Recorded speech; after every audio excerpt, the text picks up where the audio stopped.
We are now, yes, we are now live. Welcome to Masculine Geek number 38. This is the Village by the Sea aftermath, as Rob put it in his latest article, or just basic report. So welcome everyone who's in the chat. Welcome everyone who's watching. Welcome to the listeners later on in the future. So we have some guests with us tonight, which you may or may not know who they are. Would you like to go ahead and introduce yourselves? Because you were at the Masculine Geek meetup on Friday, October 4th at 8 p.m. in Atlantic City. Mr. James, you want to go ahead and tell us a little bit about yourself? Sure thing. I'll start off. My name is James Streisand. I'm a tabletop RPG designer. I've been running mostly designing third-party supplements for 5e, and I'm also a digital artist, and I'm also an author. That's most of it. And you have one hell of a voice. Yes. I've been working with Golden Voice for 3 years.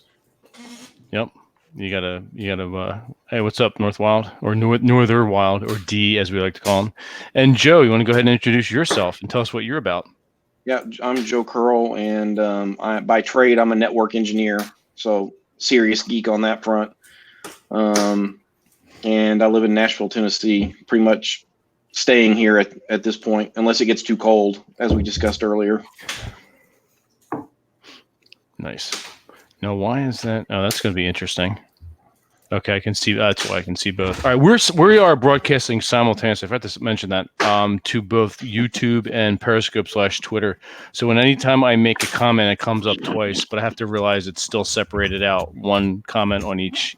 There we go. Conflict of interest. It's because I said first earlier. Oh, okay. Gotcha. It's and so it begins. It already starts.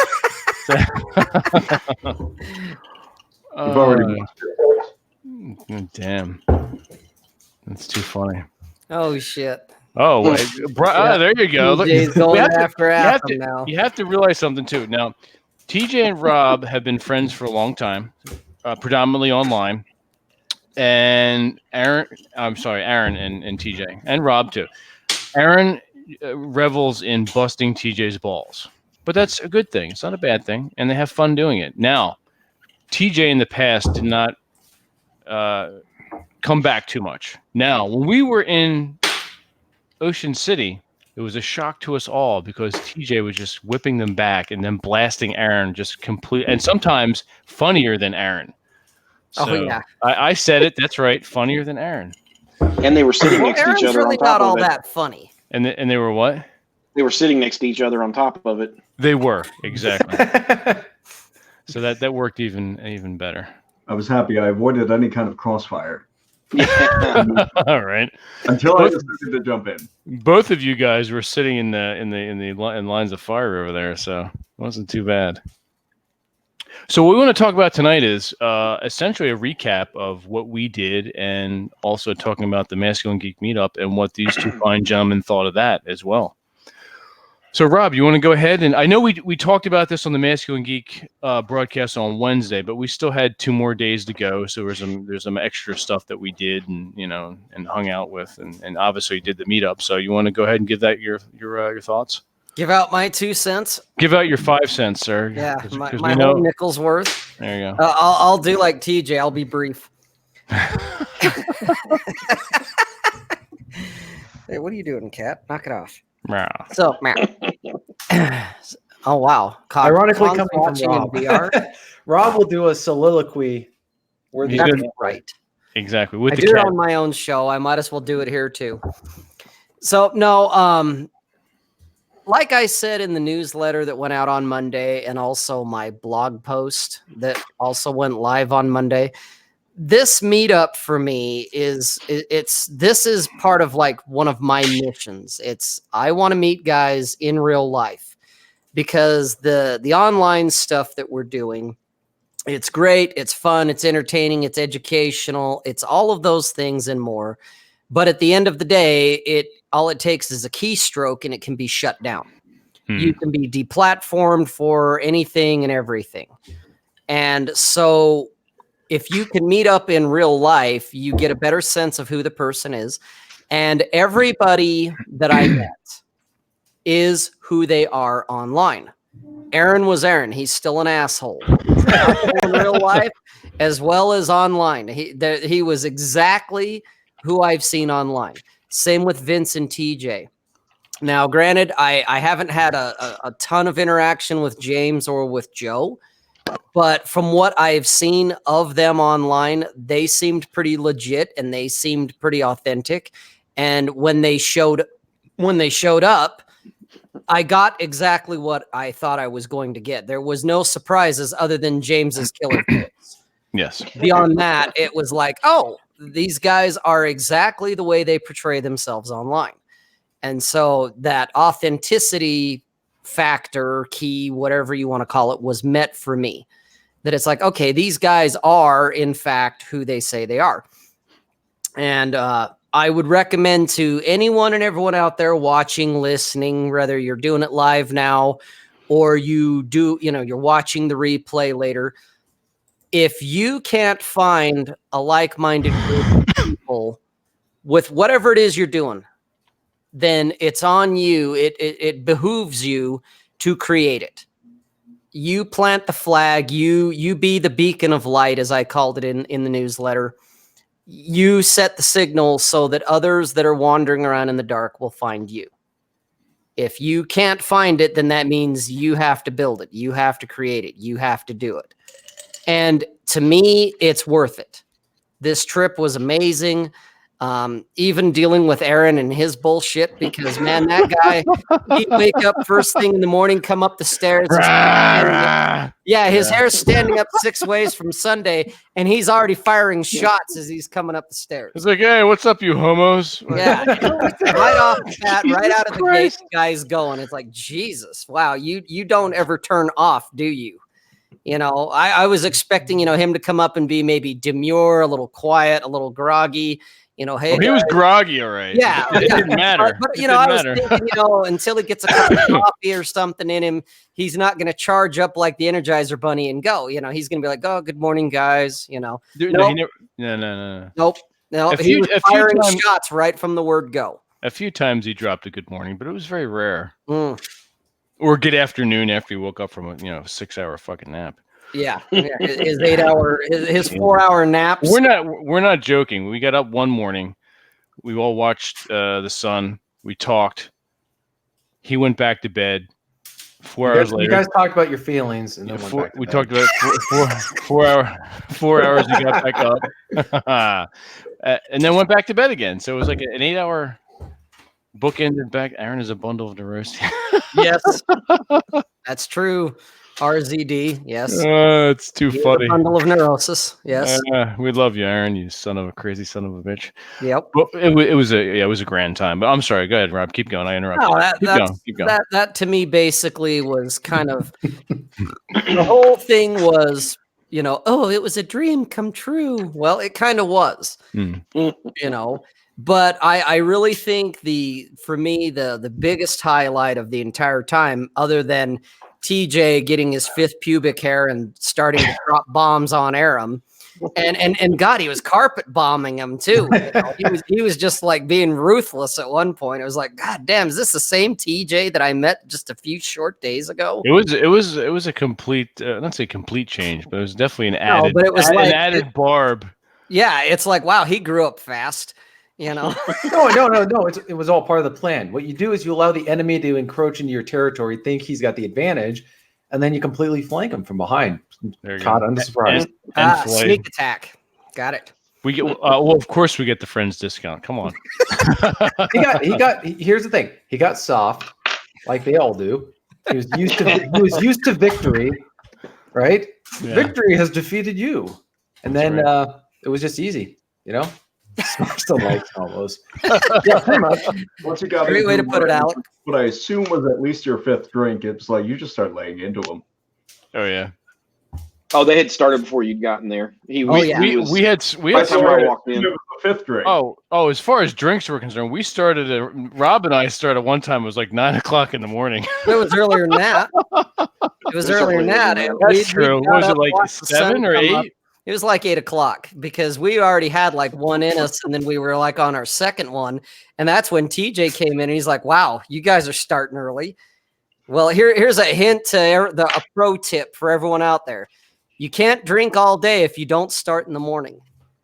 Exactly. So keep that in mind. Hey, Red Crusader, what's up? So yeah, the whole thing was fantastic. Some of my favorites, I guess the highlight reel for me was doing some of the periscopes, like when we went to pick Aaron up. The swimming in the ocean was definitely every time we went in, especially when it was old man yelling at waves, getting Aaron in the ocean. That was funny. Yeah, I'm gonna go out to that sandbar. It's like, yeah, well, I'm not gonna. We're looking. I'm like, you stupid can ass barely around. see him. I'm like, is he there? Like, we have to? Rob's like, fuck him. I'm like, I'm gonna have to grab one of these boogie boards from these kids and go rescue him. What the hell's going on? Yeah, I'm not going out there after him. Poseidon was pissed off that day. So it's like, yeah, have fun with that. You want to go out there, you do that, buddy. I'd fuck him, let him drown. So did he buy lunch? Huh? Did he buy lunch? Yeah, he did actually. The day that he did. Yeah, he did. Yeah. him up. Yeah, he bought McDonald's. No. We had It a was really this Mexican restaurant that Vince took us to. That was a really, really good restaurant. yeah. So yeah, he totally he bought us lunch. He ranted and raved like only Aaron can. And it was fun when I went on with Jack Napier on Friday doing the red evening, and Aaron, you could see the switch go from 4-hour nap mode to like angry Aaron mode. And it's like, oh, he's winding himself up. He's gonna go, and away he went. So that's a highlight that I can think about. That it's like, oh, good, I'll let Aaron take over the show for a minute. I got to go use the restroom. I got to get another drink. But one of the biggest highlights for me was meeting these other guys that are in the panel with us, James and Joe, having them meet up with us. That I'll never forget it. That'll be something I'll take to the grave, because it's like, this is what it's about. This is why I do what I do. This is the whole thing for me. Mm-hmm. This is why I do what I do. This is why I run my mouth. This is why I smoke my cigars and drink my beer and act the fool, and and irritate TJ and even irritate Vince on occasion, or get them to at least go, Jesus Christ, what are you doing? Oh my God. Yeah, pretty much. And so that, to me, that's why I do what I do, is the culmination. And thank you, Vince, for being the logistics behind it to put it all together. Of course. To make it actually happen. Absolutely. To get these guys to say, hey, this is where we're going to be. You guys, please show up. And they did, And so that's something I'm never going to forget. And I can't wait for the next one. It's like, this has to keep happening. The Village by the Sea will be in Italy in May of 2020. Yeah, we're storming Normandy. Yep. You mean Monte Casino? Okay, that too, yeah. Monte Casino, Normandy, whatever it takes. Whatever it takes. We'll be close to France, so we'll go get some wine and cheese. There. Who knows? Yeah. Well, French fathers, watch out for your daughters. That's all I have to say. That's all I have to say. We'll work our way up from Italy, and that's where we'll start our conquest. Exactly. We're all going to rent motorcycles, and it's going to be a grand time. So TJ, you need to learn how to ride. So. Yeah, on top of the other 16 million things I got on my plate, but I'll see what I can do. Oh my God! Because Europeans do like to bike around a lot. Yes. Well, here's what we'll do. TJ, here's what you can do. You can either forego it, and I get it. You got a lot on your plate, and I will get a motorcycle with a sidecar for you. Dude, you know what? Oh God, I could kick myself in the ass. There's a motorcycle shop here in Salt Lake that I have to go and pick up their material from. I was just there yesterday, and I kill myself for not doing it. There is a World War II motorcycle, fully dressed with sidecar. Oh man, for sale. How much do they want for it? I don't know, but I saw it and I thought of TJ, because I thought, here's your fucking bike. Because you can throw Reese in the sidecar, complete with goggles and scarf and everything. Yeah, I mean, this bike, it's in that olive drab color. It's got the oh God, it had a spade hooked to the side of it. It had all kinds of military gear. Excuse me. And I immediately thought of TJ, because it's like an old World War II. It might have been Vietnam or maybe Korea, but it was definitely an older motorcycle.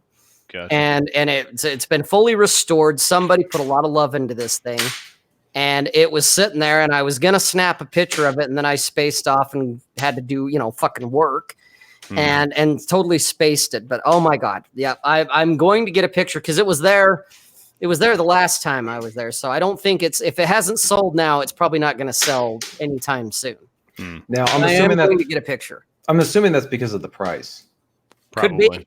Could be that they want way more than it's valued at. I don't know. I saw one up here about a year or two ago in New Jersey, and somebody was selling it for about $15,000. Yeah, $15,000. It had the sidecar and everything. It was in really good condition. But screw that.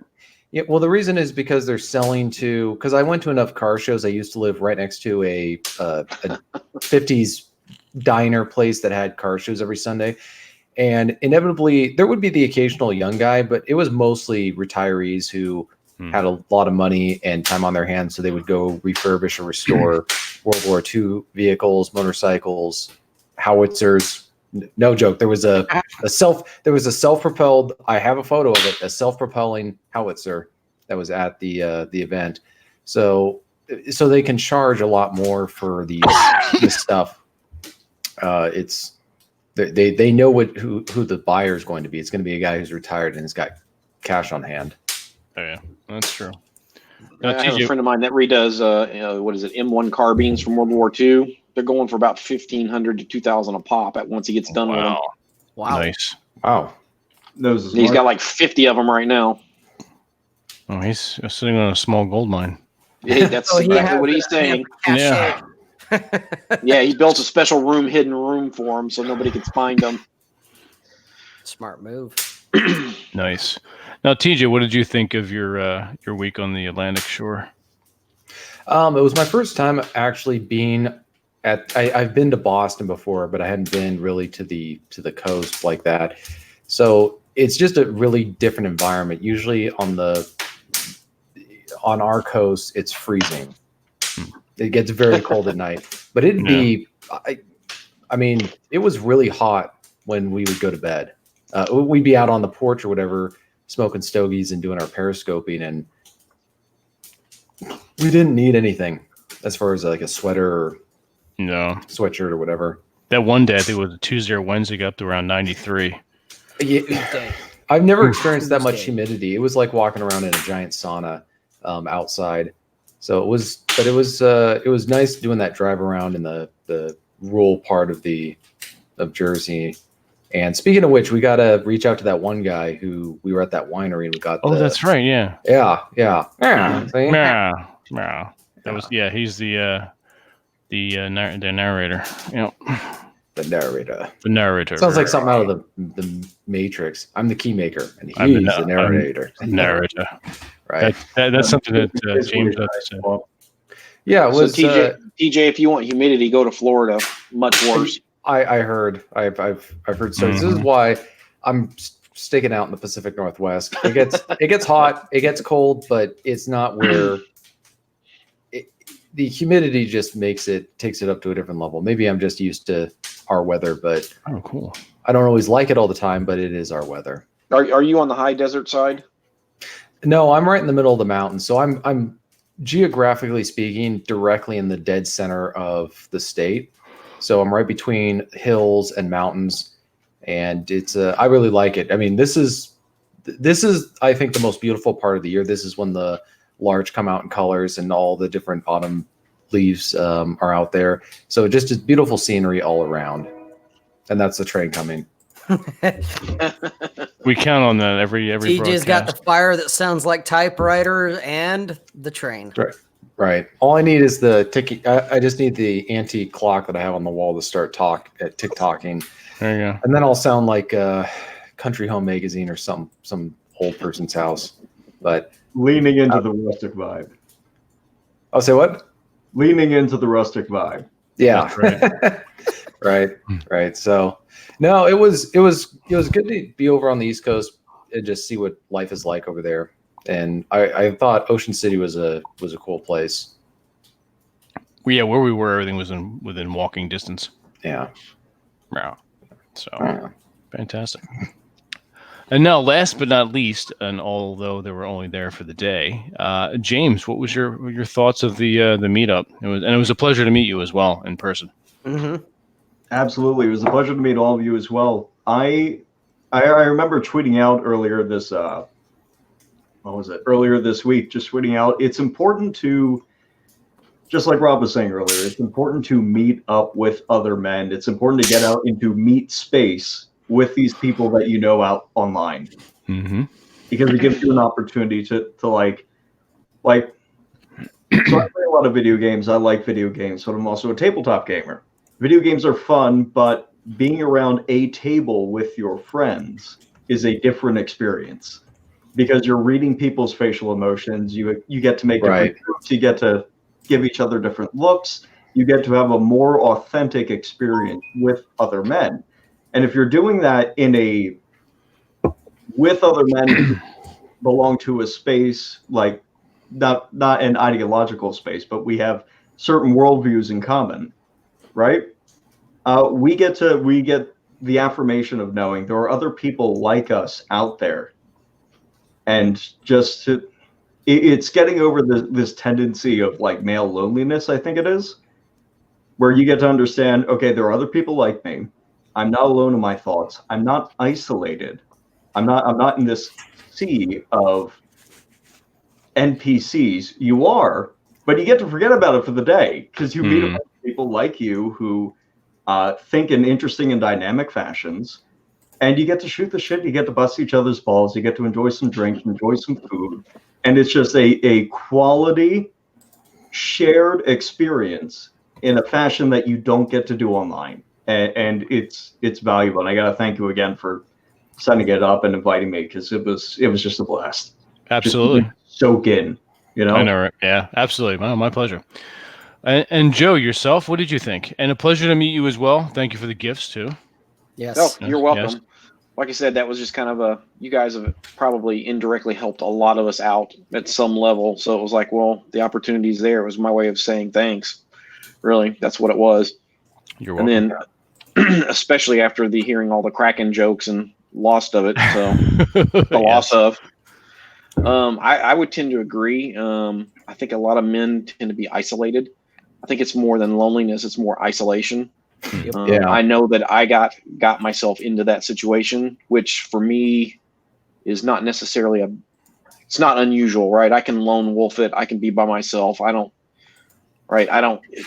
care. So I'm trying to work harder on meeting people. Well, there's a lot of people in this area that just don't want to do anything, or, don't want to meet, especially men in particular. And so I took this as the opportunity to say, hey, listen, I've watched these people. I've talked to them a little bit, through, chats and things like that. But I think we all kind of crave human interaction. Mm-hmm. And so this was my first attempt at trying to do that. And so I've kind of made it my mindset that when I go somewhere, if I know somebody's there, try to meet them. So that was a change for me, really. And I think it was a good one. Okay, cool. No, you're absolutely. Everyone here is absolutely correct. And it's something that if you look around at what you guys did, and you're finding that it's difficult to find like-minded men. A lot of these guys are on a life path where they're raised, they go to college, and then they find the girl and get married and have a family, and then their friends fall by the wayside. Their support group falls by the wayside. They make their family unit, their everything, responsible for all their needs, and that's not enough. That is definitely not enough. And what happens is a lot of these guys, if I talked about this in the newsletter, let's just say someone here has like a family member, like you're vacationing, and like my son or my family member's in trouble. Is there someone you could call back in the States to say, hey, can you go help or check on my family member? And I'll bet you any amount of money, most of these men are like, huh? What? Well, no, there's no one I can trust. Right. Completely cut off. Yeah. And that's actually what everything Joe was just saying and what you've been saying is true. I think that what happens is for a lot of men, they end up, when they get married, they start gravitating towards other married men, or they end up socializing with their their wife's friend's husband or something like that. They end up with, and this is not like nefarious or conspiratorial. It's just it's natural. You're out taking your kids to the softball game or to the little league game, soccer practice or whatever, and you meet other parents and you end up making friends. Well, once that purpose of connectivity goes away, then the meaning, because the friendship is not based on them personally, it's based on what their kids do together, right? And so when that goes by the wayside, or just the kids go do other stuff, they don't hang out afterwards. So that's why there's so many men. They did this. Ironically, they kind of proved the point of what the problem was, but they did that story about how men have fewer friends and are very isolated, and it's hurting women the most, right? And so they're demonstrating in the article what has led up to that point is that men, the way we do things is not conducive towards men interacting and making meaningful friendships. We for whatever reason, that's just how it is. And so men have to really be proactive, kind of like what Joe's doing, to meet up with people that they agree with. And also, I think the biggest challenge is not so much the socializing, but finding men who are actually willing to put in the effort and go that and be proactive. I think that there's a lot of men who want to do that, but they lack that proactive attitude. Agreed. So and to I answer think, Northern Wild real quick, where I saw his thing from Periscope where he said any plans for meetups in Canada, I definitely want to go north of the wall. Yeah, I can tell you that North right of the now, because wall. there's a few guys that are on my own personal email list that they're Canucks. And it's like, oh, yeah, I got to go to Canada and see the shit show up there with their prime minister and all that. So I know I want to go north of the wall. Definitely. I want to go hang out with the wildlings. Mhm. So I saw Tim's question on there, and really the answer I have is because it's one that I've been working on, is I've just had to force myself out. Like, for instance, an example is I'm kind of doing Lyft on the side, right? And about a third of the reason I'm doing that is because I had isolated myself. And I'm like, okay, so what's a good side thing that I can do and that I can meet people? Because, right, I had isolated myself, and it was like, okay, well, that's an idea. But I also do what I call my old man walk in the mall. And I make it a goal to say hi or talk to as many people as I can as I go through there. Right. So I'm forcing myself out, because I don't think you're going to get friends if you don't put yourself out there first. Right. Men are supposed to lead. Okay. You've got to take that first step and be a friend before you can have them. Mm-hmm. And so that's really the biggest changes I'm making now. Am I always successful? No, but I mean, I'm pushing it hard, and I'm actively thinking about, okay, did I do what I said I was going to do? Okay. I just need to meet one person. That's it. Just one. Maybe something will come out of it. Maybe it won't. Maybe it will. I think I just want to throw in what Joe's doing is exactly the attitude that I think we all need to adopt. And in my own experience, is something I'm trying to do as well. And I think the biggest hurdle for a lot of men is accepting that for the most of the time, or being used to the idea that a lot of these interactions are just going to they're not going to go beyond just conversation. You know, you're going to, it's almost trying to make friends might end up being as difficult as trying to, get a girl to say yes to a date, right? You're going to, rejection or failure has got to be part of it. When I was a kid and I started lifting weights, my instructor said failure is a part, like if you don't fail, you won't succeed. So we have to take that mentality and that mindset over to other things and say, if you failed, it doesn't matter. You at least tried, and that's better than not doing it at all. That's true. But it's hard because we get this negative, vicious cycle of negativity from just all angles on stuff, and I think that we aren't fully aware of how much what we see and what we hear on a day-to-day basis affects our mindset. So out of probably talking to 1,000 people, right, I have one, what I would call good, solid friend, right? And when I say friend, I usually am very tight on that term, right? I think most people have a lot of acquaintances, not many friends, right? So out of 1,000 people that I've talked to, probably in the 2 to 3 years since I've, been pushing myself a little bit harder, I have one that I'd say, okay, is a friend. Okay.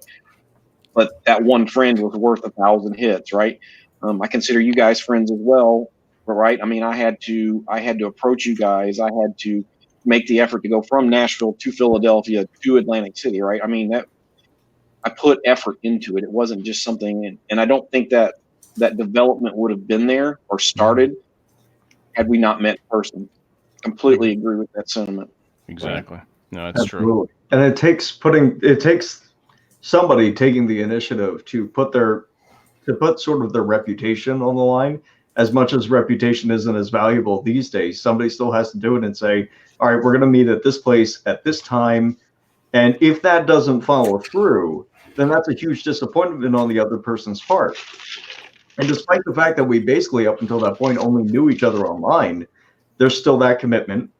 There's still that urge to follow through and maintain your reputation with these people, even that you don't know, which leads to you finally meeting them in, like I said earlier, real space. Oh yeah, and that's why I and we started Masculine Geek. That's why I put together the meetups. That's why I put together the Village by the Sea, and will continue to do so until I'm dead. Well, see, and another thing too is, right, James and I picked up an additional one because we didn't know each other. We've never talked on Twitter. We'd never followed each other. It was like, hey, pretty cool guy. Exactly. Right. It's another one. It's a great cascading domino effect. And I'd like to actually welcome very quickly now. We have Tim Keefe here as an addition. Tim, you want to go and introduce yourself? Howdy. I'm honored. We have another golden voice. So he says. I do say. Oh, please. You can say it more, Vince. I won't hold you back. I won't prevent you. I know, flattering and kind words. I know fluffing is okay. You're not immune, but no, you do. You have both you and James have great voices. You guys can make shit ton of money. I gotta okay, tell you, point in the right direction. Guy everywhere. Yes. Well, thanks for inviting me in. I appreciate it. This was kind of impromptu. Of course, I would have been meeting you guys, but I was on the other coast. Talk about bad timing. Right. Yeah, he was actually in Salt Lake when I was in New Jersey. Yeah, that's right. That really is bad timing. That's right. That's the king of bad timing right there, Rob. Well, I'm actually I will genuinely be brief. I'm meeting up with a friend of Aaron Clary's tomorrow. So he wanted to meet up because he watches our show and all that stuff. So he's passing through the state. So that's why he just decided to swoop down and visit. So yeah, this is the same thing. We're taking advantage of that kind of stuff. Ironically, Tim's in Salt Lake City the one weekend that Rob's out. So better luck next year. Yeah. Real quick, to go off of what Northern Wild just asked, he's like, are you ever worried about our meetups being shut down or canceled? We took measures on this one to ensure that something like that wouldn't happen. Yeah, and so as far as physical meetups go, we have certain measures in place to ensure against that. Not to say that it couldn't happen. It always can, but we found ways to mitigate that risk. And so to answer the question, no, I'm not worried about it. It's just like if I was to host something here and a bunch of guys wanted to come out to Salt Lake, I would put things into place to minimize the risk of something like that happening.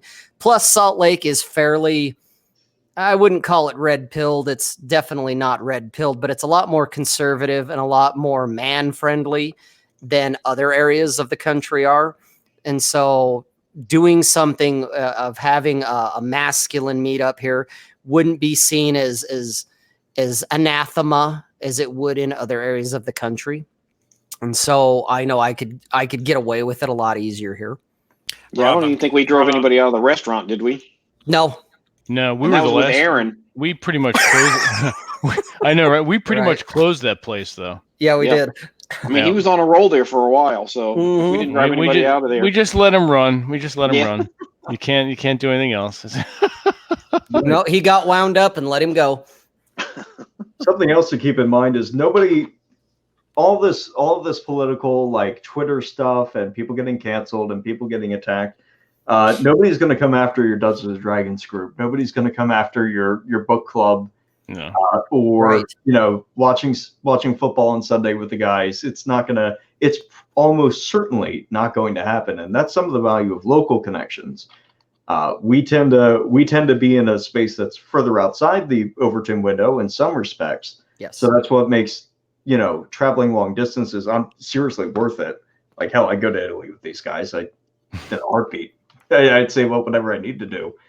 But try to, if you can, see if you can find some local people. Try to get out and, like I said, into the real space, out of the online world. Try to find people who share some aspect of your personality, of your worldview, so that you can just have that general affirmation that you're not living on wild onions and bare milk out in the wilds in a cave or something of that sort. And just have that affirmation of like, all right, there is a community around me. There are people I can depend on. Right. Well, it's kind of funny. I went to the Ben Franklin Museum Saturday after we had the meetup, and some of the quotes that I'd been posting, a lot of the significant ones is he was a very outgoing and gregarious person, and he always tried to meet people, always. Mm-hmm. Right. And to be honest, after going through that museum, that he probably was what you'd call the first real red pill dude.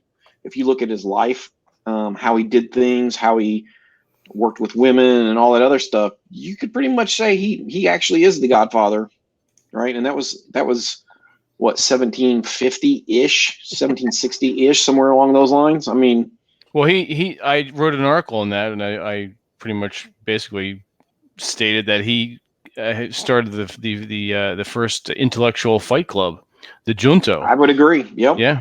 So that he was getting guys together to talk philosophy, religion, poetry, and also further interests, communal interests, in Philadelphia. Well, there was also the group that Token and shoot. Crap, I can't remember the other writer. It's called, that group. Yeah, the Inklings. Yes, yeah. I mean that's all that group did. I mean, they started as basically teenagers, and 60 years later, they're still meeting and having their discussions. Yeah. Yeah, and so I got one thing out of community college, and that was meeting two friends in particular with whom I've written a comic script with. I've engaged in some sort of business relations. We're still trying to figure out some different investors, and just having contacts to engage in business with, meet up to talk guy stuff. Mm-hmm. Absolutely. Bull Rush showed up. What's up, Bull Rush? And RR, how you guys doing? It's good to see you guys in the chat. Thanks for watching. Rob disappeared, so he can no longer say hello to you yet. So I'm saying, no, there he is. Hi, I'm here. He's here. Bull Rush. RR. Hey, guys, what's up? Look, RR. Yes, it's the campaign of beers. Yes. If I was thinking Vince, if it was all right, I'd do a brief show and tell of some of the stuff. Absolutely. I was going to get to that in a moment, but go ahead. Please do. So this is the first one. This is stuff that Vince gave me. And this is a graphic novel called Rebels. And it is about the Revolutionary War, but it's set in the Vermont, upper New England area. So it's just telling the war from a very different perspective than what most movies, like The Patriots set in South Carolina. Other ones are set in Boston, during the early days. So, and this is looking at ordinary people, not, famous figures. So very interesting, written by a guy from Vermont originally. So definitely worth checking out. This was another one from one of Vince's lovely women. This is American Heritage. And these, I don't know exactly what they were, but they're almost like magazines with hardcovers, and they're written for they're essays and like historical documentation. Yeah, they just have a lot of like, for example, ironically enough, it says American Heritage, and the first page I go to talks about Churchill. That's cool. Right. So here's another one I thought that was interesting as to its title or headline. This is from December 1969. Look in the corner. if it's readable. It's pretty badass. Yeah, They're well made, and the Well-preserved. illustrations and photos are beautiful. yeah. It's and what's really remarkable. I'm going to talk about some of it in maybe my podcast, but it's remarkable on two levels. One, how much has changed, and how much has not changed at all. So, again, they're great. I'm going to be keeping these around for a long time. They're good. They're ones that you can reread. I'm going to put them over here. Ones that you can reread, again and again. They're not. It's not clickbait articles like the writing that we see today. Written for a generation that actually had an attention span. Yeah, right. Oh, just real quick, let me interject. Everybody who's listening, all 23, 24 of you, it's not a typewriter. It's not some weird shit going on. TJ's fireplace is not very far from him, so that's the crackle of the wood. So there you go. Yes. I got a fire going. They accepted my proposal to turn this into an ASMR podcast. I know. Right? You tried. When you first came on, you tried. No, it's crazy. My podcast would probably pick up if I just, in terms of views, if I just put in the headline ASMR, fireplace background noise, and I sat there and talked in a very, very quiet tone. Well, no, this is not. No, wait, this is NPR. And we're now going to be talking about.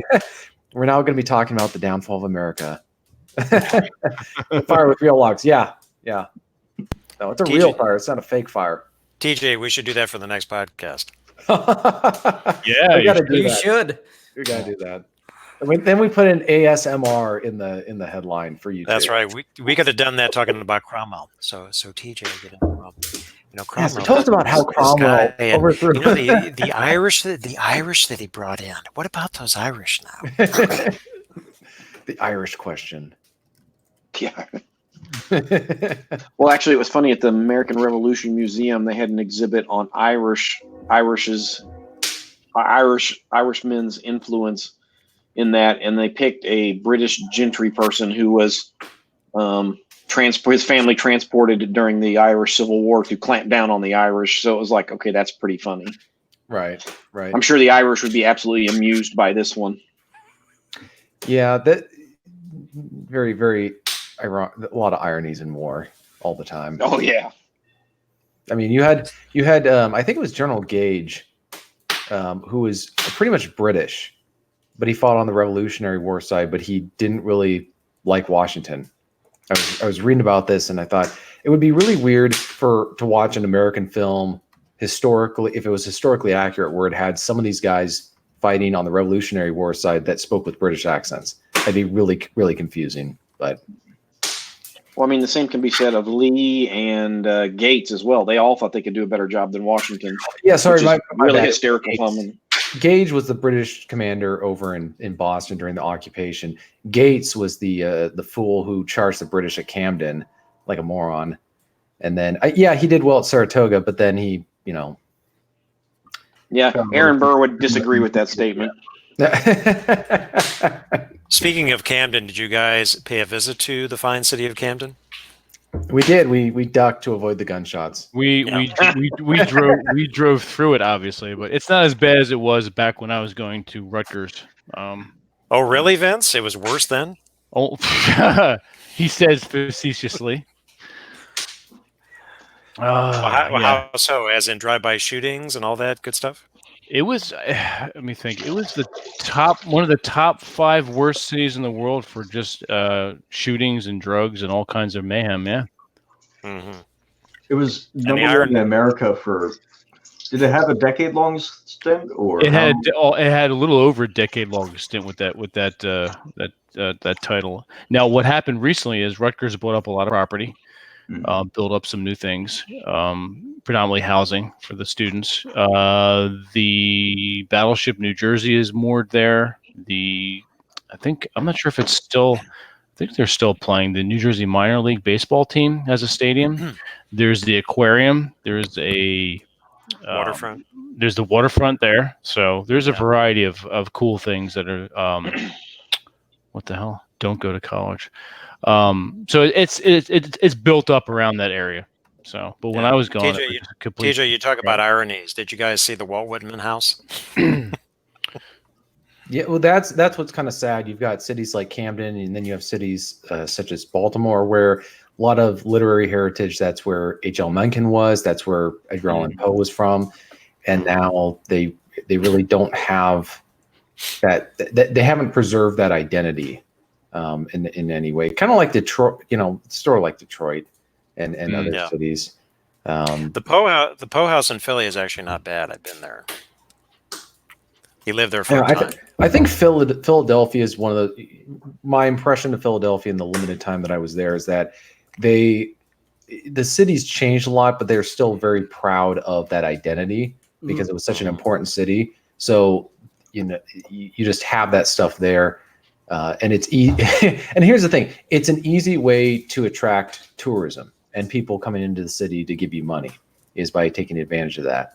So why wouldn't you do that? Whereas in Baltimore and Camden, how many people are going to even know who Walt Whitman is, let alone know any of his poems or anything like that? Well, a lot of people in this area do. We have to make sure you're talking regionally. So. Oh, yeah, and that's a good point. Is that a lot? I just don't know how many people. I know who Walt Whitman is. I have a copy of Robert Frost's poems and all these other New England writers. I just don't know how many people in this part of the country are really into the literary heritage of the country. I think that's just been my impression for the last couple of years. But the East Coast is just more in tune. They have deeper roots with what they're doing than people on the West Coast, or at least in my part of the country. So one of the funny things I saw, because I started touring that area Wednesday and then through Sunday, and I can remember thinking, okay, I hate you bastards, because now I can't unsee this crap, right? So it was like the intersexual dynamics and personal dynamics. I was actually seeing it like live and in person. It was like, oh, I hate all of you. I cannot unsee this garbage anymore. Oh my God. Right. And a lot of it involved watching people take photographs, something that simple, you could see it. Like, for instance, you would see guys taking pictures of things, right? Independence Hall, this thing. All the females had to be in the picture with it, right? They were all selfies, in front of Independence Hall. I even saw one guy take about 40 pictures of his girlfriend as she was posing and all this other stuff. And I'm like, oh my God. Yes. I'm like, oh my God. I can now see it clear as day, and oh shoot, this is bad. Philadelphia is such a wonderful place to just explore for the day, and I get most of my Tinder dates from that area. I set my location there, and it's it's fun, but if you don't have your guard up, if you don't have your what? Guard. Yeah. It was just funny to see that many people from so many different cultures, and all of them exhibiting a lot of the same behaviors. It was like, oh, wow. Like, right, there was a lot of people from Asia and Europe and, different locations, and they were all doing the same damn things. It was like, wow, I just did not see this one coming. Right. Well, so now I completely understand you can't unsee it after you get to a point, because it was just so obvious. Joe, there's a difference with the Chinese. The Chinese are moving groups and they're very rude. That's unique to them. Yeah. hey! Don't insult the Chinese, or we're gonna get the channel and the entire website shut down. Just ask the NBA, right? Yeah. Or Blizzard. So one year I went to Comdex, right, and it was a heavy Asian contingent that was there, and so one of the things I noticed was right from about the waist down to my knees, I'd come out of there all bruised up and stuff like that, and I'm telling the other guy I'm there with, I'm like, one more person elbows me to get through this crowd, I'm gonna hurt them. Right. And what it is right, they're used to being in this really tight, confined place with 3 million people. That's how you get around. Right. We're used to all this space. And it's like, OK, one more elbow, somebody's dying. Yep. But it was kind of a unique thing. Once I cooled off, it was kind of a unique thing to kind of see. But like I said, Saturday in particular, it was just like hypergamy, just run amok. It was like, oh, wow. Yeah, weekends in Old City are especially if the weather's good. It can be, as James knows, it can be pretty ridiculous. But it was insane. Yeah, during the week when everyone's working and you have a nice day, it's a great place to just wander around and just spend the day. So they seem. I usually go on Thursdays is when I try to schedule it because I'll just take the next day off of work and say, all right, I'm just going to enjoy myself. There you go. Yeah, that's a good thing to do. I mean, it was pretty cool. Absolutely, especially with me being a history nerd. It was like awesome. Okay. But- So did you enjoy the City Tavern? Oh yeah, that's that probably the best food I've had since Kansas City and Burn-Ins. Okay. Yeah, I took Rob and TJ there when they flew in on Friday. It was Yeah, excellent. cool. Authentic music, authentic food, authentic wenches. Oh, you can't. It's Yes, in all cases. Trifecta. Yep. Yeah, we stopped at Harry's before because we got in early. We parked, and then we went up to Harry's Smoke Shop and hung out there for a little bit, and then wandered over to our reservation at 7. So I got to my Airbnb by 4:30. I was in Harry's, and I wore it out, man. As you could tell. Yeah. I mean, I cleaned them out of a couple of things. Nice. So you were their favorite customer for that day, then? Yes, very much so. Nice. They're like, people don't come in here and buy cigar tobacco. What the hell's or pipe tobacco? What the hell's going on here? I love it. I love it. Nice. You're buying that for the kids outside. Yeah. Did anybody run up the Rocky Steps? I was going. Yeah. I was going to run by there, but The art the museum. days I was, Yep. yeah, I was in Chinatown at that point, and even my Memphis sensibilities were kicking in, screaming, "Probably not a smart idea." And then the one day that I could have ran, it wound up being the day it rained. So I was kind of like, I didn't do that one. Yeah, instead of getting strong, it's getting wet now. Yeah, exactly. Yeah, right. Getting damp now. And Yeah, that'd have been a good soaking. Mm-hmm. That's right. Sometimes you have to get rained on. Yes. All right, Vince. So about meetups, when's anybody going to come down to DC? I feel all alone down here. DC, I can be down there in about 2.5 hours. I come down. Yeah, and hang you out. can, but I don't know about the other guys. These guys, Because these they're on the guys- opposite Yeah. coast where I was last week. James and I can hop in a car and be there in about 2.5 hours. Okay, where do you live, James? I'm in, let's see, I'm in Camden County. Okay, He's about 15, 20 minutes away from me. okay. Yeah. I actually live in DC, Okay. in the district itself. All right. So for history nerds, I've been here for several years, and I can definitely show anybody around DC because it's once you get a competent guide, pointing at this guy, Oh, we can't see that. they can We got to wear they a mask. can DC can be pretty compact.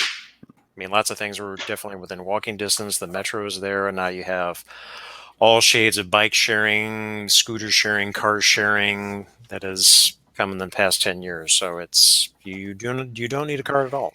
Okay. Nice. No, I'll we should do that, James. Let's plan a trip down there. Absolutely. Because you've been to Silver Spring before, Vince, right? I have. Yeah. Several times. Once to meet Aaron, and then a woman I was dating, her family was down there, so it was one of those deals, which was cool. It was great. I like it. So.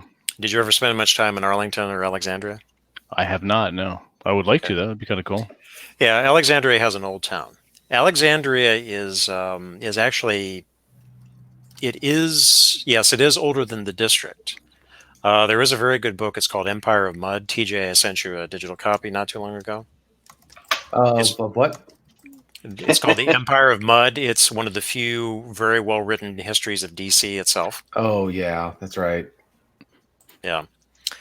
So DC was a pretty interesting place at the time. But Alexandria and Georgetown, Alexandria is its own separate city in Virginia, and Georgetown existed before the district did too. It was its own city. And then it eventually just became a neighborhood within the larger city. Okay. I would like to check that out. Okay. Mhm. Well, you and James are welcome. Just let me know. All right, cool. We will set that up. We'll make once again. We will make that happen, and when we say that, we mean it. So, Okay. indeed. I've done the majority of my traveling for this year, so I'm not going anywhere for the next 2 months. I was gonna say that was my next. Are you gonna freaking stay put for fuck's sake? Yeah, I'm gonna stay put. It's true. I'll start talking until Rob comes back. I was very impressed by Utah. This was my Okay. second time there. Okay. I actually went for the first time back in February, as I did for Vegas, which Hmm. I've been to Vegas twice. Don't like it. Not my thing. Salt Lake City I enjoyed, except it's very vast. It's a huge grid and it's spread out. Kind of Right. reminds me of Phoenix, except it's nicer. And certainly Southern Utah, seeing the parks, fantastic. And even some of the other stuff. Rob, I was just explaining when I was in Salt Lake City, I went to Antelope Island for a day. That was fantastic. Logan, Orem, Provo, Ogden, hit all the main sites there. The Uinta Forest, that was on my my last day before I flew out, and I really enjoyed it. Really Nice. did. Glad you Yeah. enjoyed it. I'm glad you got to see a lot of the stuff you wanted to see. Yeah, and then the temple was fantastic to see. Couldn't go in it, but you go in the visitor center and you have lots of perky and helpful Mormons there. Hey, do you have any do you have any questions? Can I explain anything? No, that's okay. Here, take this That's pamphlet. okay. I got to tell you something funny. So, yeah, Salt Lake City is dominated by the Mormons, but it seems a little bit understated. That was my Mhm. impression just walking around. Mhm. I went to the Cathedral of the Madeleine, which is the main Catholic cathedral. Very nice. Mhm. And when I was down around City Creek, I turned the corner, and lo and behold, the Jehovah's Witnesses were there, Oh, Of yeah. course they were. Of course they were. just like they are here. It says you got two Yes. standing there, jw.org, and they're passing out their pamphlets. And do you have any questions? No, that's okay. That's okay. I'm just moving along. Smile and a nod. Smile, Smile and and nod. nod. Yep. Smile and nod. Yep. Fantastic. Yeah. But Rob, you were mentioning earlier that you say that Salt Lake City has more of a red pill vibe, and it's a little bit more man friendly. Can you flesh that out a little bit more? Well, yeah, I guess I can try. I was not born here in Salt Lake, but I was raised here. I've done a lot of traveling over the years, and so I've been to a lot of different places. And I've been to Seattle.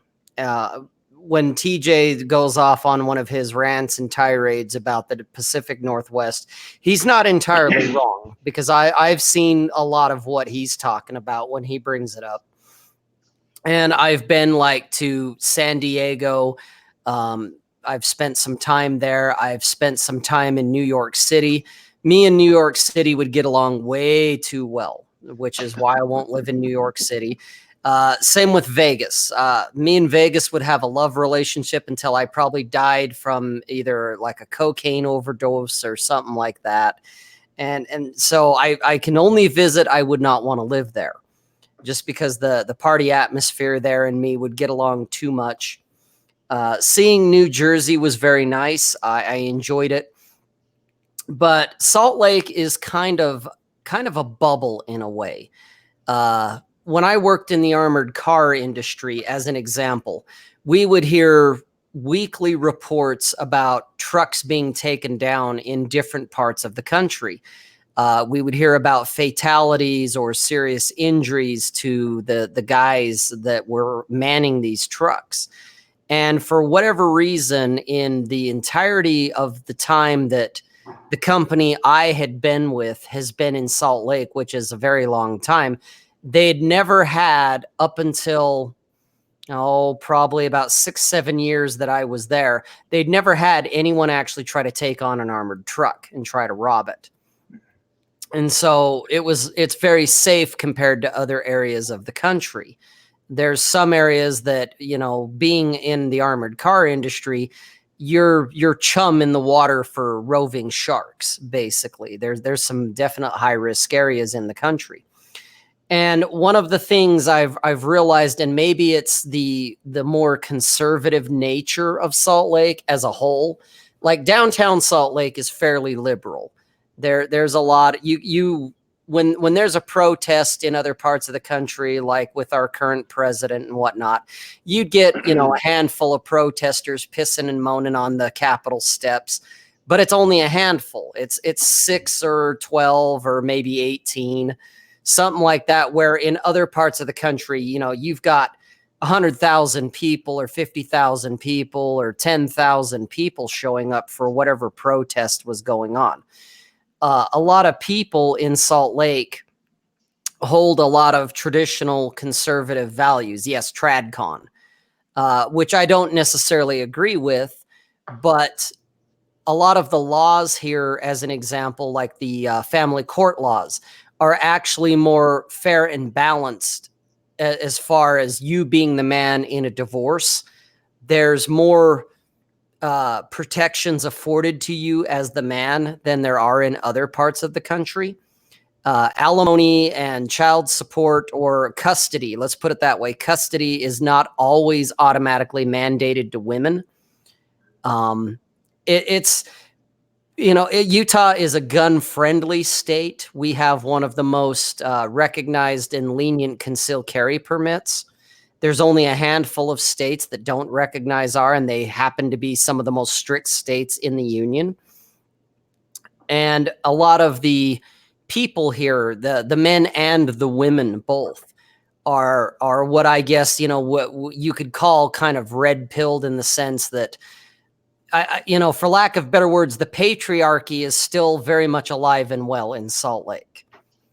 And because of that, maybe I see things a little differently than like TJ does, or even Vince does, or other guys that I've talked to when they start bringing up some of the atrocities that you hear about or that you see.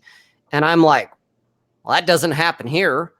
Here, a lot of times protesters, when they're pissing and moaning about climate change, you can hear guys yelling from their trucks or from their cars as they drive by, get a fucking job, go to work. And so it's a lot more man friendly in that sense, that guys are not demonized or vilified as much here. At least that's my perception.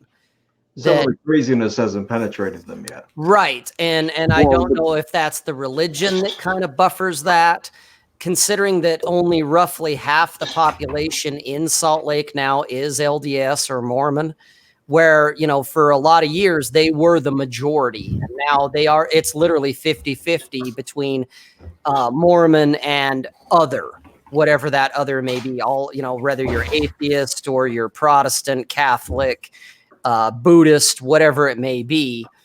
And it may erode over time. I wouldn't doubt it, that I could see there may come a day that Salt Lake itself could end up being a shithole just like anywhere else. But at least for the time being, it's still very much man friendly. Me walking around wearing a MAGA hat or wearing, I have a shirt that I don't wear on camera anymore just for personal reasons, but I've worn it in public. It talks about the virtues, I guess, or the positivity of being masculine. And nobody has said a word to me about it. Not in the negative, at least. Vince, by the way, that shirt you gave me, I was wearing that around. And instead of outrage and indignation, it was the looks of, one of those things. You're muted or something, Vince. I can't hear you at all. I muted myself. There you go. Yeah. No. When I wear that shirt around here, I don't get any flack. Nice. No. But a lot of the stuff that you hear about guys getting flack for, like the hat or some kind of pro-Trump or whatever, wearing that stuff or flying that kind of stuff around here, nobody bats an eyelash to it. Yeah. Guys are still pretty much considered to be positive. They're not demonized as much as they may be in other areas. The SJW presence here is not nearly as strong as it is in other areas. They're more pockets than they're like a full-time movement here. Same with Antifa and some of those other organizations. You don't really hear about them. I know they're here, but they're a minority. Most of the people, being that it is a gun-friendly state, I think of some of the protests you've seen and heard about online. I'm sure, Antifa or some of the radicals show up, start throwing bricks at people or throwing objects and starting a riot. If something like that were to happen in Salt Lake, somebody would get shot. is what would happen. There's a reason that things like that happen in places like Portland. It's the difference between, once every 5 years you find some rat shit, for lack of a better term, behind your stove or something like that, and seeing one run across your kitchen floor. Right. And so, the problems I'm sure do exist here, but they're more behind the stove, behind the refrigerator than they are out in the open, as James so eloquently put it. And that's where I kind of look at it when I hear guys, whether it be links that they post or they on their own channels or on social media, they kind of go off about some of the injustices and whatever that's going on in their neighborhood. I'm looking at it going, well, I'm not seeing that shit here. If anything, it's almost the opposite. I will say, Salt Lake is not a utopia. It's not the Holy Land for men. It's not a Mecca in that sense. But we've got it better, in my opinion, than a lot of other places do, which is part of the reason that I do tend to kind of stick around. It's like, well, if it gets bad, I guess I'll go figure out something else. But until then, I'm going to enjoy the decline, so to speak, from here. And so that's where it is a kind of a man-friendly state, or, well, yeah, the state itself, and of course, even Salt Lake, for as liberal as it is. Just because when you start looking at the laws, and like, I know I've mentioned it in my own shows, guys out there watching and listening, if you're considering, moving in with a woman or moving her in, or you're considering marriage, you need to look up your state, your county, wherever you're at. You need to look at the laws when it comes to community property, and you need to look up what they define, if at all, what common law marriage is. And that's something I actually recently looked up because I was mistaken. I thought that Utah had a common law marriage statute where if you spent X amount of time cohabitating, that kind of automatically made you man and wife. And I found out that is not the case in Utah. There literally is only one real case that they'll consider it. And for the most part, it's post-mortem. So you live with your girlfriend for 20 years, you die, and she wants to be the executor of your estate. They'll do it post-mortem because, well, yeah, she put in the time, but she still has to petition the court. Right. And when it comes to community property, Utah is not a community property state, where I do know Nevada is. Washington State is also, as Jeff Bezos just learned, is a community property. Yeah, that's why he got cleaned out. I mean, he got taken to the cleaners for everything he got. And the reason for that, or the irony is, if he had made all that money and then met his wife, she wouldn't have gotten half the money. Right. Because community property, for those who don't know, it's when you get married, anything you earn or acquire after that is, and that 50/50. includes debt. That it's not just assets; it includes debt. Right. And so this is another issue. Yeah, I think I'm going to be brief. I'm not even going to go there. Well, but that's TJ's right. We've all talked about this 1,000, or collectively, men have talked about it, but you got to do the research before you do anything like that. And you really need to, you have to basically compile a fucking book report. Right. You really do. New Jersey's terrible for legal marriage, but interestingly enough, common law marriage is not permitted in New Jersey. I was just about to ask you that, because that part I don't know. Yeah, because I'm definitely not getting legally married, but I wouldn't mind starting a family. Here's an example in our state that's very interesting, because I talked to a guy who knows our laws. If you ever rent a place with someone, you're considered domestic partners from forever.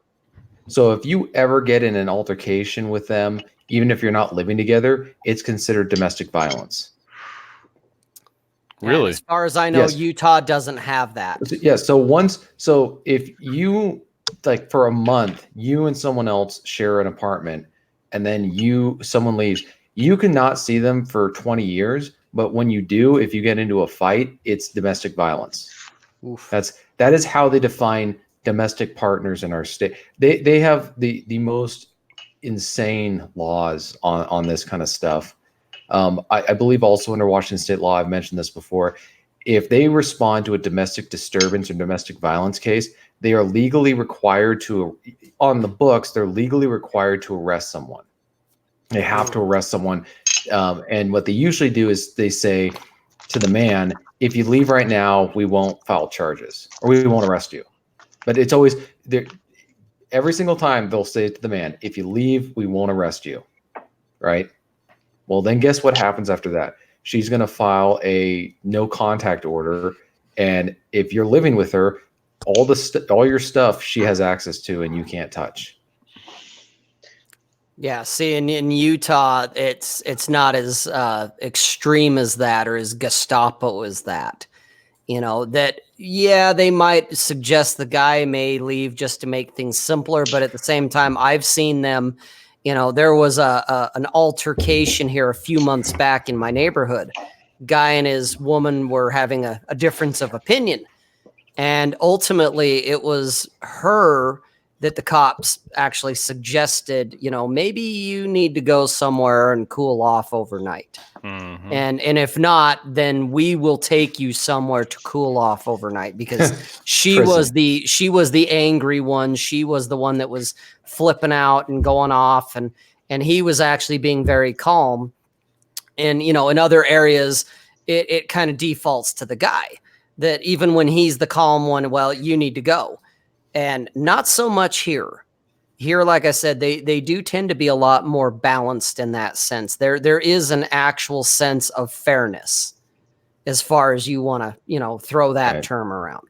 My dad's a retired police, and he said he hated domestic calls because the guy could even be pounding the crap out of the girl, and they were getting ready to arrest her. He'll turn around and she'd be all jumping on him and stuff like that. Why are you doing this and that? And he goes, if we ever got domestic calls, it was always pairs of us, and we already knew what we were getting ready to go up against. Right. Got the same info here. My father was also a police officer, and his concern with it was the fact that, you know, domestic calls tend to be what cops would frequently have injuries from. Yeah. I also have a friend who's a paramedic, and that you just detail his experience of, yeah, she fell down a flight of stairs. It's like, yo, lady, we've been here like 6 times by now. My friend is saying, we know what's going on. It's like, oh, well, he doesn't mean it. And it's like, hybristophilia is a feature, not a bug.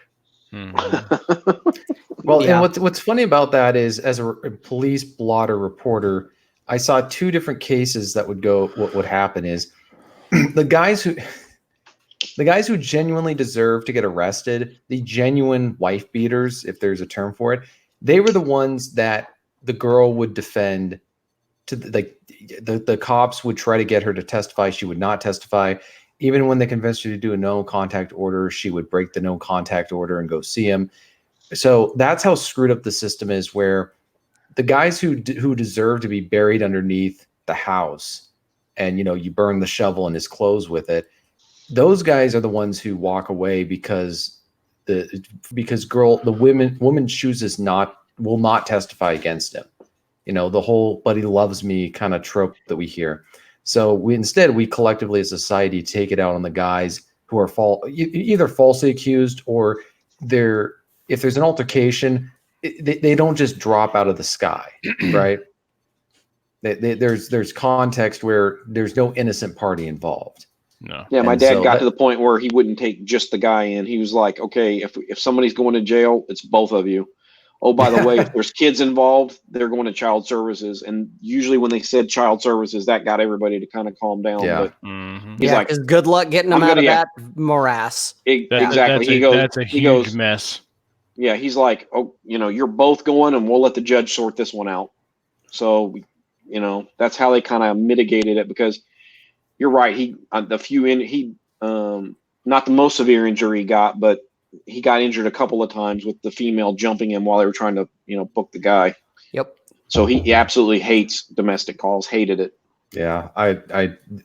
That's one of the reasons people were telling me, or I was interested in being a detective at one point. And I know it's separate work, but you just see parts of society, the ugly side of it, as part of your regular job, and you just don't want to deal with it. So you know, I can only imagine how they, even if you don't see violence, but you just see people, you respond to calls where people are just screaming at each other, and you see that day after day after day. Yep. And you have to be all calm. You can't do anything excessive, or else then you get complaints filed against you. You got to be professional. You can't just speak your mind. I couldn't be. I have a buddy who's a cop who's told me stories, and I just said I couldn't have your patience. I just taken my stick and beat him half to death if it had been me in that situation. The reason they die so young compared to the average, which is already not impressive as far as men are concerned. Yeah. Right, and that's the reason they have a high divorce rate too, right? I mean, you're having to suppress all this stuff, and you have no outlet to get rid of that kind of. I mean, right? If you see that stuff day in day out, you're going to have an inner rage, right? That eventually is going to come out somehow. And I'm not saying that they all beat wives and stuff like that, but they don't talk about stuff. They don't want to relive it. They don't want to rehash it. You know, they'll bark. They're angry. You know, they can't talk about work like other guys. Like, how was work? Exactly. I'll tell you how work was. I found, these kids that their parents had been locked in a closet for 5 years. Yep. I mean, and the wife doesn't want to hear it. Yeah, she's like, I don't want to hear that stuff, right? And so they really don't have an outlet, which is why they tend to be in bars and drinking and stuff like that. Same thing with the military. Mom and dad were one of the few who didn't get divorced, and he ended up it's rare. Who died. You know, it's just an extremely high stress job. They did a study on a call would come through the radio, and they would measure their heart rate, and it would be like depending on what the call was. I've had anything to do with a physical altercation, it would spike to about 10, 20 beats lower than what would be necessary for a heart attack. You know. And it's like, imagine going through something like that, say once every 2 days. That's going to shave years off your life. So my dad got shot once on a traffic stop, and then also they were serving a warrant to a guy that was raising pot on a farm. And so they knocked on the door. The other officer knocked on the door. Instead of opening the door, the guy fired a shotgun straight through the door. Killed his partner. You see stuff like that, and it's hard to, right? I mean, and the funny thing is my dad says he doesn't really have nightmares about the being shot part. He has the nightmares about seeing his partner get, blown in two, basically. Right? Survivor's Still, guilt. And that happened in 80, and we're sitting here at what, 2020-ish, so almost 40 years, and he still can see it, visualize it. He says it's like I'm there. Yeah. Shit. Speaking of cops, we were watching Lethal Weapon last week. Oh yeah, we watched what we watched the first 3 of them. So how did Kelly's Heroes go? We ain't got no booze. We ain't got no booze. We're gonna get some booze. It went very well, but TJ had this. He wanted to overanalyze it. I didn't overanalyze it. I just wasn't expecting it to be. 1 second. I wasn't expecting it to be. See? Well, it kind of ran the gauntlet from being a kind of a dark comedy to being actually really serious, and it doesn't go in much into the people's character at all. Like Clint Eastwood is just this very jaded, cynical. I want this money, so we're gonna go get it. That's it. And so it was a Vietnam film plot shoved into World War II. Booker, did you lose my aerial photographs? Right. And then you got Donald Sutherland, who he looks like he just came right out of Nam. I know, right? Oddball. Like, I understand that stuff probably happens in some point in World War II, but that's just doesn't mesh with our image of that war. So Kelly's Heroes is to the military what Office Space is to corporate office work, right? Yeah. There's some subtle truths underneath, and that's what. And if you've experienced it, right, Oddball is absolutely hilarious because everybody encountered Oddball at some level. It's just you're like, wow. It's just a fun movie. So just go with that. I thought it was. What was funny is I had seen the movie probably 30, or not 30, but 25 years ago, back when I was a little kid. And because I remember very vividly watching the scene where they're going through the minefield. And so when I was watching that in this film, I was like, is this the same film? And then I was thinking, okay, if it is, there's going to be a scene where it's raining and some guy shows up with a tank, which is exactly what happened. So because I'd been wondering for years, what movie was that I was watching as a kid? Because for whatever reason, it just left a very vivid impression in my mind. So at least that got solved. That was another accomplishment or achievement. Or so to me, the funniest part was when the general officer went, "What? Somebody's making a move on the front? I've got to be in front!" Right? Had no clue, no planning. He knew nothing about it. But it's like, oh, wait a minute, I got to be out in front so I can take credit for it. And then it's that kind of subtle stuff. Well, how this small plot to get a bunch of gold just turns into this all-out offensive. And they think they're doing it for the war effort. No, they're just trying to get. We're trying to get money. Exactly. That's the kind of fighting spirit I'm talking about. Right. Well, I was also thinking, what exactly did Clint Eastwood think he was going to do with all that gold? How's he going to get? That's just left your imagination. Just right. But I think that would have been sort of the irony of the movie is at the very end, some guy sees it and says, "I'll tell you what, I'll leave you with one crate. I get the rest." What is he going to do? He has no choice. Nah, I like the way, especially with the German tank, tank officer. That worked.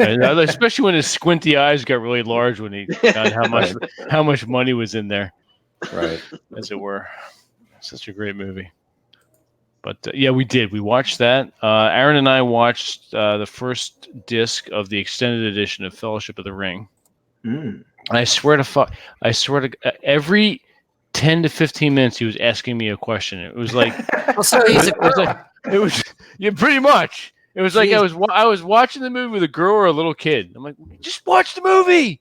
What's also funny is my sister went to see The Hobbit with me, and so she spent how long? It was like 3 hours, 2 movies. So she spent in essence 6 hours of me screaming, "That's not in the book!" through those 2 movies.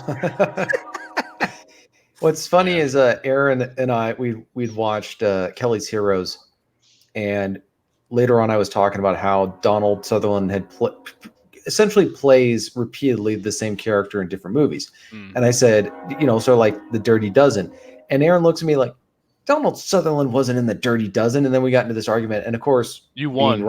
Being right all the time, I made him take a bet. Oh, okay. Yeah. Hey, if I'm willing to put money down on a movie trivia bet, I have only lost once in my entire career, so I'm a betting man when it comes to that. So he had basically don't challenge you and Chesty in Trivial Pursuit. Yeah, pretty much you'll lose. Yeah, I saw his reference to that painting this morning or this afternoon. It was like, holy crap! How the hell he didn't even come close to knowing that one? It's like, yeah, not a guy to take on in Trivial Pursuit, and apparently TJ's the same way. Yeah, no, the stuff that we know, the knowledge we've acquired, it serves its purpose when you're arguing with people who are willing to make a bet. And then you guys should go on to Jeopardy. There you go. Right. You're shitting on a gold mine, Trebek. It's not a product, Mr. Connery. Joe, what tobacco? What are you smoking over there? You're puffing away at? That is that one. I can't see it. Is it close enough? I can see a logo, but what's Antietam? Antietam. Oh, okay. Oh, interesting. Oh yeah, there's that other stuff you. Yeah, I got to get some of that stuff. Yeah, it's actually pretty good. Doesn't hold the flame really well, but it still tastes pretty good. I'll have enough tobacco to last me through the winter. And you only saw a third of it. Yeah, well then Vince got me Old Toby and Second Breakfast. We had one breakfast, yes. What about second breakfast? Yeah, I don't think he knows about second breakfast. What about 11C's? Afternoon tea? Dinner? Supper? I wouldn't bet on it. The gentleman at the golf course, somebody who's been working there probably longer than I have, recommended to me Captain Black, largely because I asked him, and I could smell. It's one of those things where you could smell it from halfway across the course. And so if I'm a few hundred acres away from this gentleman, I can smell it. I'm like, all right, I want to know what that is. The which one? Captain Black, I think he called it. I think I've known. I think that's on my list of tries. I think I know which one you're talking about. They've got like 5 or 6 different ones. Let's see. Pipe. Remember, it is sort of like a sweetened campfire smell. Well, actually, one of my favorite ones is McClellan's, who's no longer in business. They have a cherry, kind of like Cavendish, and it was like, oh yeah, that's a good one, and it smells really good too. What you said, Captain Black, right? Captain Black. Yep, there it is. Nice. Let's see. It's this one right here.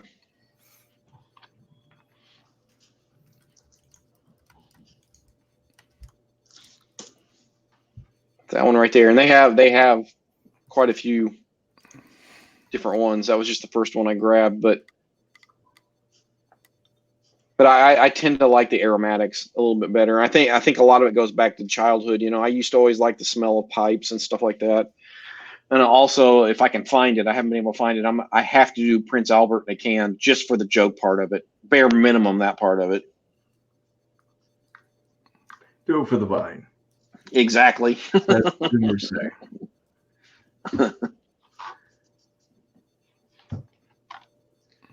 So, I mean, the pipe smoking, that's just kind of something that happened just recently. And it was like, you know what? I'll try it. And then I think I listened to you guys and said, you know what? I'll try a cigar again. It's been a long time since I obviously had one. It was like, yeah, same effect. At least I didn't make it to the vomit phase of it this time. Well, that's always a good thing. Yeah, I cut it short right before it was like, yeah, I got to stop. I'll just have one. Yeah, well, I got about 3/4 of the way through, and it was like, ooh, I'm high as a kite right now, and oh, the stomach is rolling. Stop. Yep. Yeah, that's usually a good sign. Rob, okay, you got your, which one is that now? This is normal. Normal, that's right. My Maine Coon. That's the one that you can just pick up and it's pretty Oh, yeah. pretty pliable. Yeah, I can throw him over my shoulder, and he likes people. It's my other cat that's the Yeti that, you know, she doesn't want to be nowhere near nobody. Is that why she's constantly jumping in all of your photos with the hashtag not my president attached? Yes. Yes, that's my other cat. That's funny. Kabuki. Yeah, it's when she was younger and skinnier. She's a chunky monkey nowadays. So nowadays she can't jump. She can only waddle. Waddle, yeah. Pretty much, yeah. She's Waddle not quite as big as Vince's cat. Mowgli's, he's huge. Speaking of chunky monkeys, he's on I don't know if you can see him. That bastard's laying on the couch.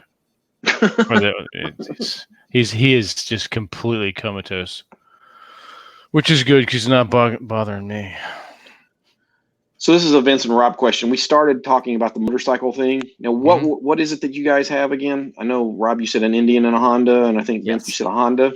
No, I have a 2011 Mitsubishi Suzuki Boulevard S40.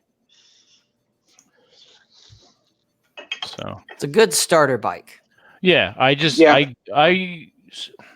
got my license about 2 years ago, and I was just waiting for the perfect starter bike, and I found it. It came with 500 miles, and for a 2011, that's almost unheard of. And you said the C50? A Boulevard S40. It has a nice retro look to it. It's two-tone. Yeah. And aside from bad weather, as in raining, I'm out on it every day and every night. So my comfort level is very high. I will probably trade up and sell it this spring for a larger bike. But Rob is correct. It's a great starter bike. So you're looking at a touring one? Well, this one is still a cruiser. It's a 650, but it's a single stroke. But it doesn't have the gas tank capacity and the power for longer rides. So I'll probably step it up to like maybe 900, maybe 1100. So when I first moved to Europe, just everybody had BMW touring ones. Okay, just say screw it and go to 1300. That would be my thoughts. All right. I'll have to come Nice. back and watch this again, write those down, because I drive like 2,000-3,000 miles a year in a typical year. Maybe I'll drive more next year, but I looked at the insurance quotes for a motorcycle. It's like, yeah, give me $300 every 6 months. I'm like, so. Wait, what? No, I have my insurance for my bike is $103 a year. Yep. It's fantastic. I guess they figure if you're going to get into an accident, a motorcycle, you're not going to really There's live not gonna be a through big it. payout. Exactly. Yeah, there's no big payouts. You're like, here, we'll pay you to take it. You know, so Right. no, do you have a bike, James? Are you looking to get one? I'm definitely looking to get one because my primary expense, besides food, my primary expense at this point is car insurance. Gotcha. It's something I barely use. Besides driving to work and besides driving to my friend's house like a mile away. Yeah. You know, Okay. Well, let me know when you're ready. I'll sell you mine cheap. hell, that'll work. Yep. There you go. Absolutely. I mean, I always kind of thought about it, but like I said, I was more worried about the idiot drivers. You know what? anything else. As long as you're being on a bike, and I've said this before many times, you're probably tired of hearing it. Being on a bike is the closest you can get to flying without being on the damn plane. It's fantastic. And when I was taking a class to learn how to ride, I thought, why didn't I do this when I originally wanted to when I was 19? I wasted so much time listening to other retards. Yep. Oh, it's not, you're gonna get hurt. It's not practical. Shut up. If you are thinking about riding, stop thinking about it and just go do it. And as long as you're hyper aware, and I've been hyper aware, I've saved myself already numerous times, especially as you know, James, in New Jersey, the drivers are insane. But you know what? I'm not going to let that deter me. Could I die on it? Absolutely. Yep. But I could keel over now. I could die of a heart attack walking up the steps. I could get hit. You could get out of the shower, slip, fall, and break your fucking neck. Exactly. You could, if you live alone, you could choke on something for frick's sake. It doesn't matter. So I can't live. Hanging out the ass end of a C-130 is probably a little bit less risky. Exactly. There you go. I can't live my life like that. So I'm like, yeah, I need to do this before I die, and I'll be a rider until I do. And as far as I'm concerned, if I'm up in years and I go on a bike, what a way to go! I don't care. Right. Seriously. No, we had a guy boarding one of his horses here, the World War II veteran. A German World War II veteran. I think at this point he's got to be like early 90s, I think. But when he was 80, up until the point of I think he was like 87 is when he got knee surgery. That's when he stopped riding his motorcycle. Couldn't walk. Really. Oh, wow. Okay. He did a cane. He would take a walker to his He's like, I can't do 1.5 miles an hour along our sidewalk. Dude, he rid until he literally could not. Nice. Yeah, and that's the way you should do anything you're passionate about until you can't do it anymore. Absolutely. Well, and that's one of the things I told you guys I was working on, right? I spent, good 40 years not figuring out who the hell I am. So now I'm kind of like, okay, I need to try different things. Okay. Now, I would suggest start doing your research. There are classes you can take. Like the class I took was, it's a national company, but I guess they contract with local schools and things like that, universities, where you can go and, on the weekends, the parking lot is free. You take the class on a Friday. I think it was 6 or 7 to 9. It was all classroom. And then I took the written test, passed that. And then Saturday from 8 to about 5, I was doing maneuvers and learning how to ride the bike. Nothing but the bike the entire time.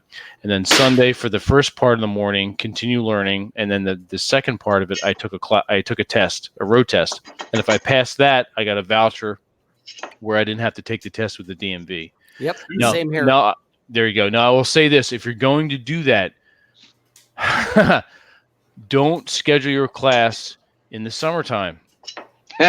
You will sweat your balls off. Right. Oh yeah, they want you in full gear. They want you in long sleeve shirt, long pants. I'm sorry, guys. Everything.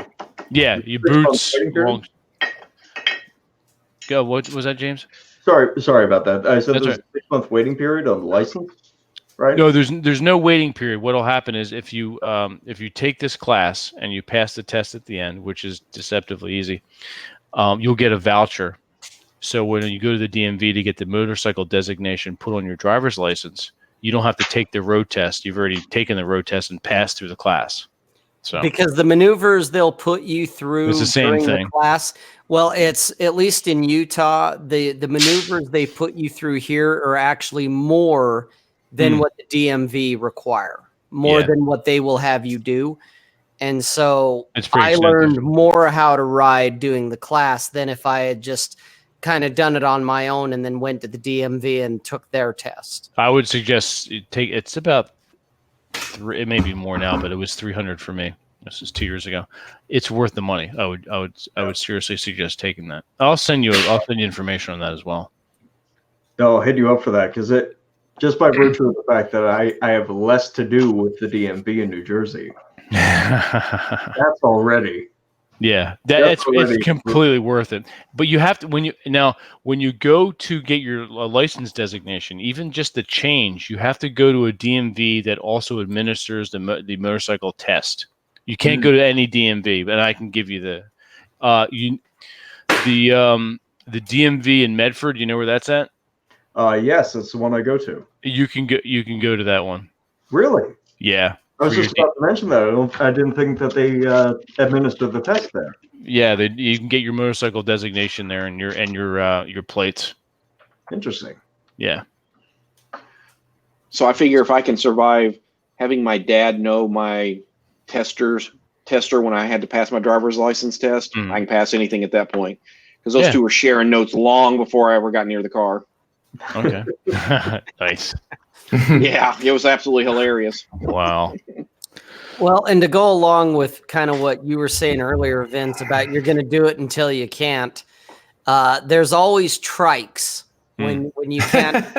Yeah, it's true. There's a ton of them in my area now. Yep. They're everywhere. That's how I look at it. That unless it kills me or I keel over from something else. But if I ever, when I get to the point that I can't hold up a motorcycle anymore, then I'll switch to a trike. No, that's a good point. So that way I'll keep riding. So, yep. Good point. Good point. I like it. There we go. Well, as a kid, we did dirt biking all through the Appalachian Mountains and trails and stuff like that. So, I survived that. I can survive anything. It's just like I said, I was always more worried about somebody not seeing me and, T-boning me or something like that. Absolutely. Absolutely. So now here's what we need to do. Everyone on this panel right now, I'm going to upgrade TJ and everyone else is going to get their bike and we're all going to go motorcycling.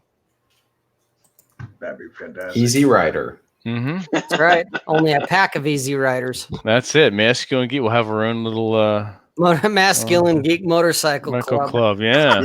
Hang out with all the dentists. There you go. Yep. Oh, there you go. Right. Oh shit, that's funny. But I'm only half funny. But seriously, we absolutely need to do that. Dude, that'd be fantastic. Yo, I am so happy I have you guys. I would not choose to grow up in any other age, just by virtue of the fact like I don't care where the world is headed at this point. The fact I get to see you guys discuss this shit live. and I just get to scribble down the notes, and I feel like I'm cheating on the test. Right? Oh, that's funny. And then you can repeat it when you have to keep taking notes over and over and over again. That's what's happening to me with the Jack Napier Drew Bay podcast that they did. I'm like, I've gone through it 3 times now, and I'm still taking notes, and I got to start again to finish off the notes. It's like, God, come on, you guys are killing me. No, absolutely. That's funny.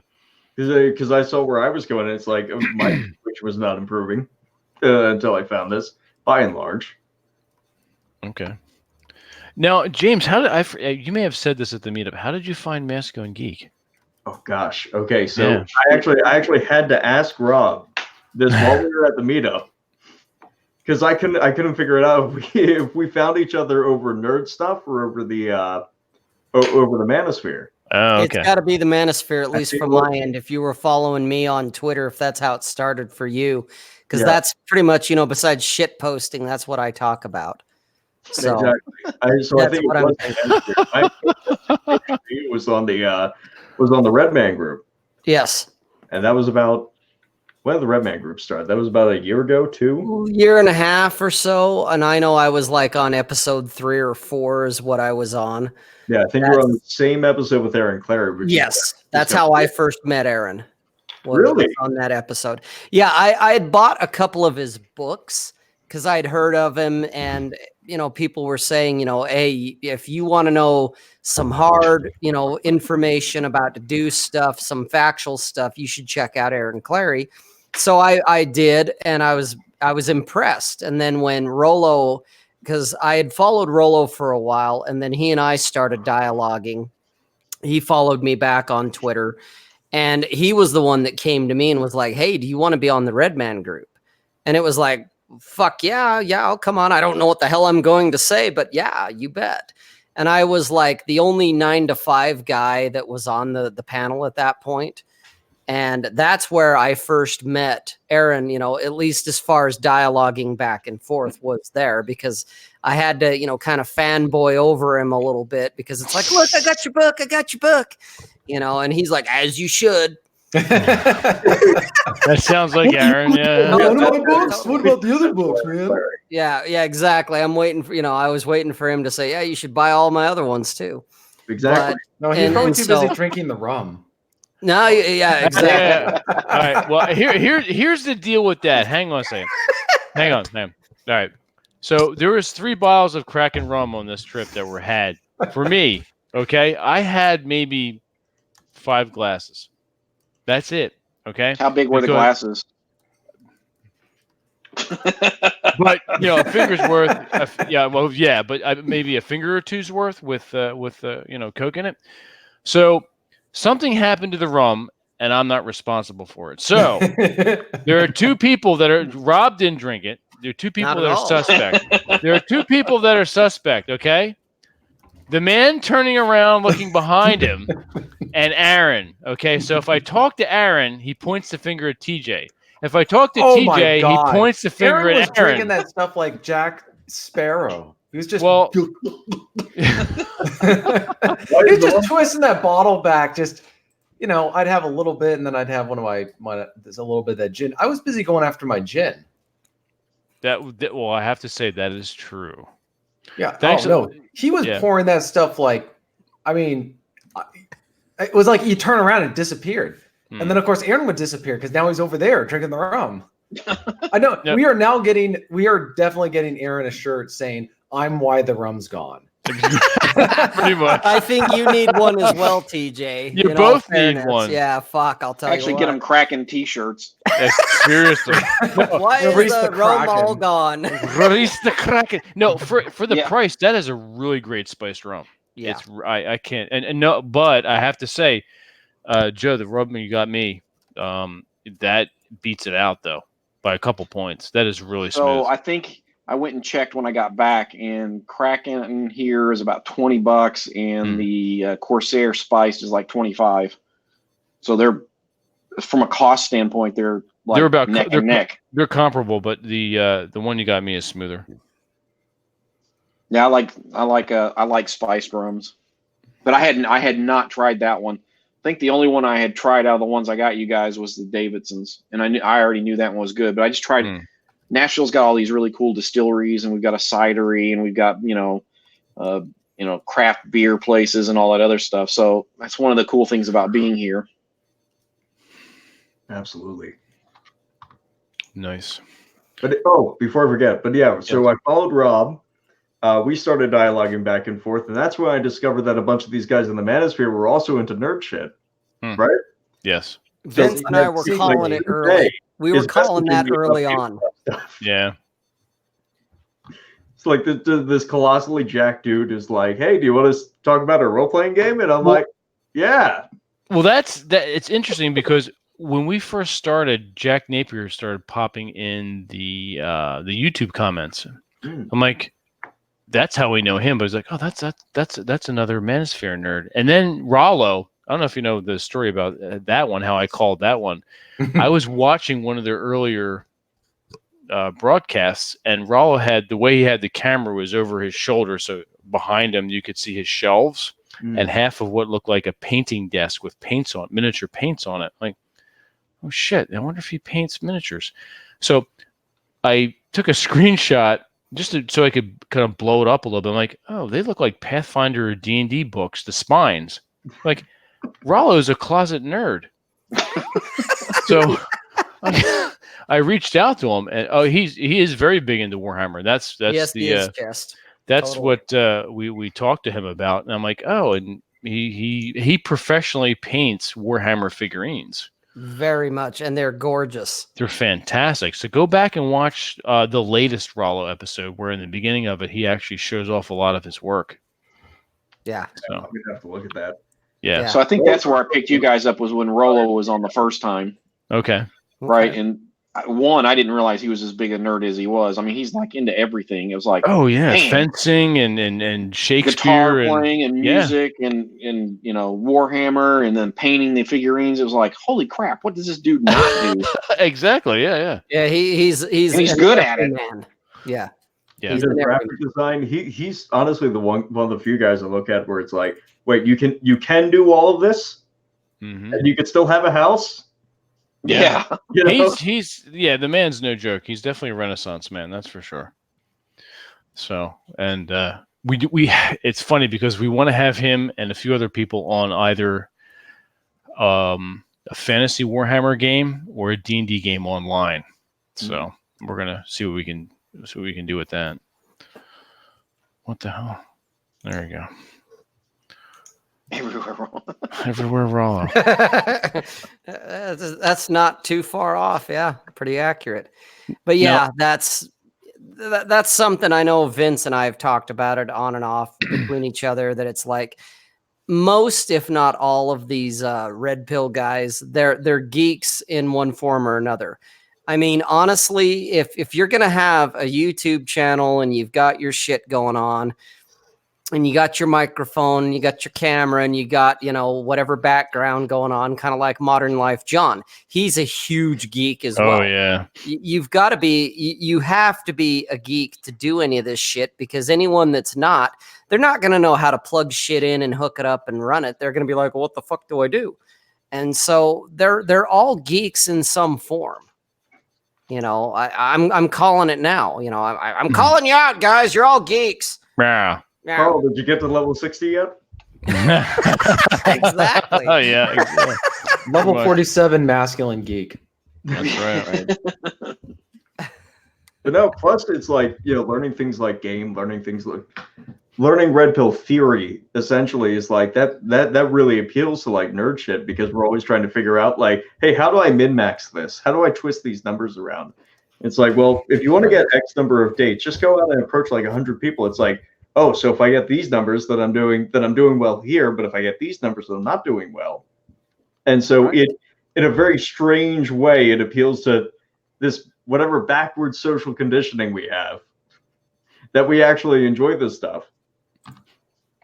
Well, actually, I nerded my way into my diet. So I was taking a lot of supplements and things like that. And so I went into my doctor and said, by the way, I'm not taking any supplements now. I want you to take a blood test and baseline me. And she kind of looked at me. She's like, what the hell are you talking about? And I'm like, I tell everybody in my job every day, baseline it. And I've never baselined myself. So once I got the baseline, then I'm like, okay, I'll take this supplement and this one because it'll take care of X, Y, and Z. And it's like, I've never seen anybody do that before. It's like, you've got the foundation, yeah. And Yeah, Joe, exactly. that's got to be one of the nerdiest things I've heard tonight. There you go. I completely own that one. I'm gonna baseline myself. Yeah. Yep, that's exactly what I told her, and she kind of looked at me like, I don't know how to answer this response. It's a good idea, but I don't know how to answer. Oh, like, man. just run the blood test. Is like, okay. And sure enough. Nice. I'm gonna completely go off topic here, but not really. Sort of. But Joe, behind you, the guitars. Can you explain those? Well, yeah. So what do you got going there? I'm an engineer by trade, which means I'm crazy linear and logical. And so I don't really have, I tend not to be overly artistic. And so I love guitars. I love the sound of guitars. And so what I'm doing is I'm trying to learn how to play guitars. Well, each one of those guitars has a unique sound to it. Okay. So every one of them has this specific sound that I'm trying to do. So a lot of guys will do it with pedals and all this other stuff. I actually am doing it with the guitar.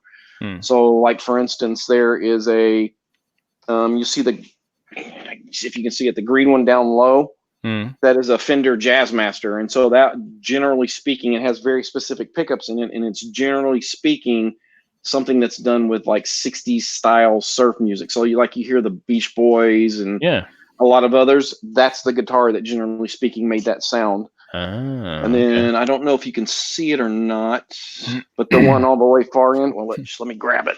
The darker one? Yeah. Yep, this one here. Oh, shit. Oh, here we go. So Here we go. there you go. Yeah, that's it. That is That's beautiful. Yeah, that's a Gretsch, right? And so it makes this, I love bass and low notes. And so this one, let's see, this one came out of the 60s as well, like Dwayne Eddy. Shoot. I'm gonna put you on the spot. I'm gonna put you on the spot for a minute. Can you play something for us briefly? Oh no, you do not want to hear what I'm playing right now.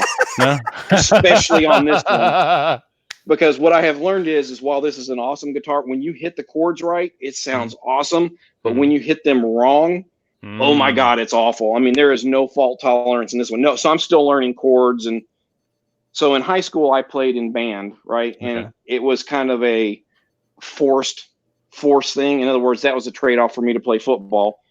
And so needless to say, I screwed off the entire time while in band because I didn't really care. So this time I'm taking it slow and I'm trying to learn like all the notes on the fret, what they look like. I'm trying to actually learn music theory this time. So it's kind of slowed me down a little bit, but every one of these has a very unique sound to them. And so what I do is when I practice, I'll practice through all of them at some point. Okay. So I'm still, like I said, my chords are still kind of horrid sounding at this particular point, but it's just my way of trying to force myself to be artistic on something. Okay. And then my other hobby is now playing pool. Since I liked physics and chemistry and all that other stuff, I kept thinking, why the hell don't I play pool? Because that's like the perfect, for me, it's actually completely relaxing because I'm doing the math in my head on angles and all this other stuff. So these are my two real hobbies: is the guitar playing and the pool. Okay. But Nice. each one has a very unique sound to it, and it's got a very specific purpose. And so when I find a good deal on it, I'll put it on. I'll put the ones I want on a list, and then when I find a good deal on it, I'll like, oh, okay, I'll go ahead and get it, even though I'm still working on it, because that means I can just practice on it and get better. So I need to put more effort into practicing too. Okay. On this Joe, one. guitarist wise, is there anyone you admire or gravitate towards? That's from Bostonian. So one of the cool things about living in Nashville is the quality of guitar players here is insanely awesome. But let's see, if I had to say, let's see, are you guys familiar with Lord Huron? Yes, I love Lord Huron. Okay, so it's great. Yep. That probably is my ultimate group now. But if you were to say specific guitar players, like Neil Sean is a good one for me. Dwayne Eddy. Check out the Samples too. A band from the 80s and 90s. It's called the Samples. So the cool thing is the Ryman Auditorium is here, and so the acoustics in the Ryman are better than anywhere I've been, and I've been a lot of places. And so I saw Lord Huron in the Ryman, right? And they have 3 guitar players, and actually the bass player is pretty damn good too. And so they have these multi layers in it and everything. But in the Ryman, you can hear all those layers going on. So what the funny thing was, I saw them there, and then I went and listened to the original recording, and they actually sounded better in the Ryman than on the original recording. Because you could hear all the layers in the Ryman that you can't. Yeah. Yep. Okay. So I tend to, so I saw the comments earlier about classical music. So in my family, so my dad's a little bit older than my mother. So my dad started listening to music probably middle 1950s. And then, so my mom started listening in the 60s, and then I picked it up in the 70s and 80s. So my music taste is like all over the place. Okay. Like I can listen to classical one day and then listen to, Shine Down the next, right? I mean, I'm just like all crazy over the place. There'll be Nice. times people will hear me hearing something, they'll look at me and go, how the hell do you even know about this one? Nice, Right. nice. So, like, for instance, I found a band here that is a country, southern rock, funk fusion band. Oh my God. Interesting. It was awesome. Yeah, it What was are they called? country, Natchez Tracers. Put it, if you don't mind putting that in the chat. Oh, yeah. And then, so I like rockabilly music too, right? And Oh, so there's yeah, a big presence. There's a big presence here, and there's one band called a Hillbilly Casino, and that was the one I was telling you guys about, where he's got a Telecaster with a banjo in the body. Oh, So when you look at it, you think, "Huh, that's a Telecaster." But then when he starts playing, it's like, "Crap, that sounds like a banjo." So you know how sometimes when your sight and hearing aren't in sync, you're seeing something, but it doesn't sound right. Mhm. So you watch him do this, and it's like, is that a banjo in that Telecaster? It's like, son of a bitch, it is. Nice. Let's Very see, cool, very cool. Natchez. So that's actually one of the very cool things about living here is you get to see crazy stuff like that. For instance, are you guys familiar with Marty Stewart? No. Okay, he's an old school country guy. His guitar player is probably one of the he's like the Lyle Lovett of guitar players. That's about the way you can describe the guy. All right. But an amazing guitarist. So there's a dive bar that when he's not playing around, he'll play this dive bar all the time. Oh, no shit. Right. Yeah. And then another time I went to see another band play. All these guys were songwriters and they were playing their songs. And the band was called Six Wire. And it was that night it was Six Wire and Friends. So they go through their routine. Then they come back and go, okay, so our first friend is Tommy Shaw. So they do their whole Styx thing. And then they go, oh, by the way, we've got another friend in the audience, and it's John Elefante, who was the original lead singer for Kansas, right? So they do the whole Kansas thing. And it was like, okay, that was worth my $20. All right, so you see stuff like that happen here all the time, which is really awesome. Let's see. And then Billy. Oh, fuck, James. Oh, shit.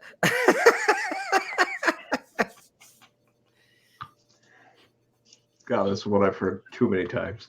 Right. It's a classic. It's a classic. Never fails to get a chuckle. No. Joe, if you're learning guitar and stuff like that, you should like post, if you ever get to work on some chords, like record yourself, put it on Twitter, man.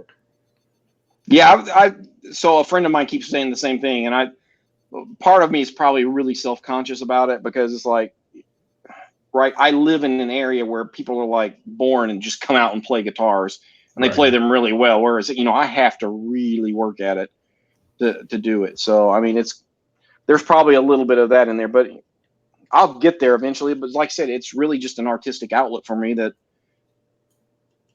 because I'm an engineer, I can logic and, analyze the crap out of everything. And so I'm like, you know what? I need to do something on an artistic side because that's part of me that's just, You're having an iRobot moment. Yeah, exactly. That right. question of can you throw in, because I was the same way when I was in high school and stuff like that. It's just, focusing in on politics and statistics and math and stuff like that. And then I got into digital art. I took complete and total garbage to start out with. But I just kept posting. I did a render every single day and posted it online for accountability's sake. And there was this cascading effect where, by virtue of being self-conscious of how much I was looking at it, I'm like, man, this is really garbage. I was like, I need to find the solution as quickly as possible so I could fix this and not get it to a point where I don't feel bad about it. So don't be afraid to just like spin a couple of chords and be like, this sucks in the caption. And say, but I'm showing this to you guys so that here's me fucking up Chuck Berry, Oh yeah. Right now it would be, here's me screwing up a C. And actually the one that gets me really bad is, I think it's an F, right? Because you got to hold your hand at this really odd angle and stuff like that.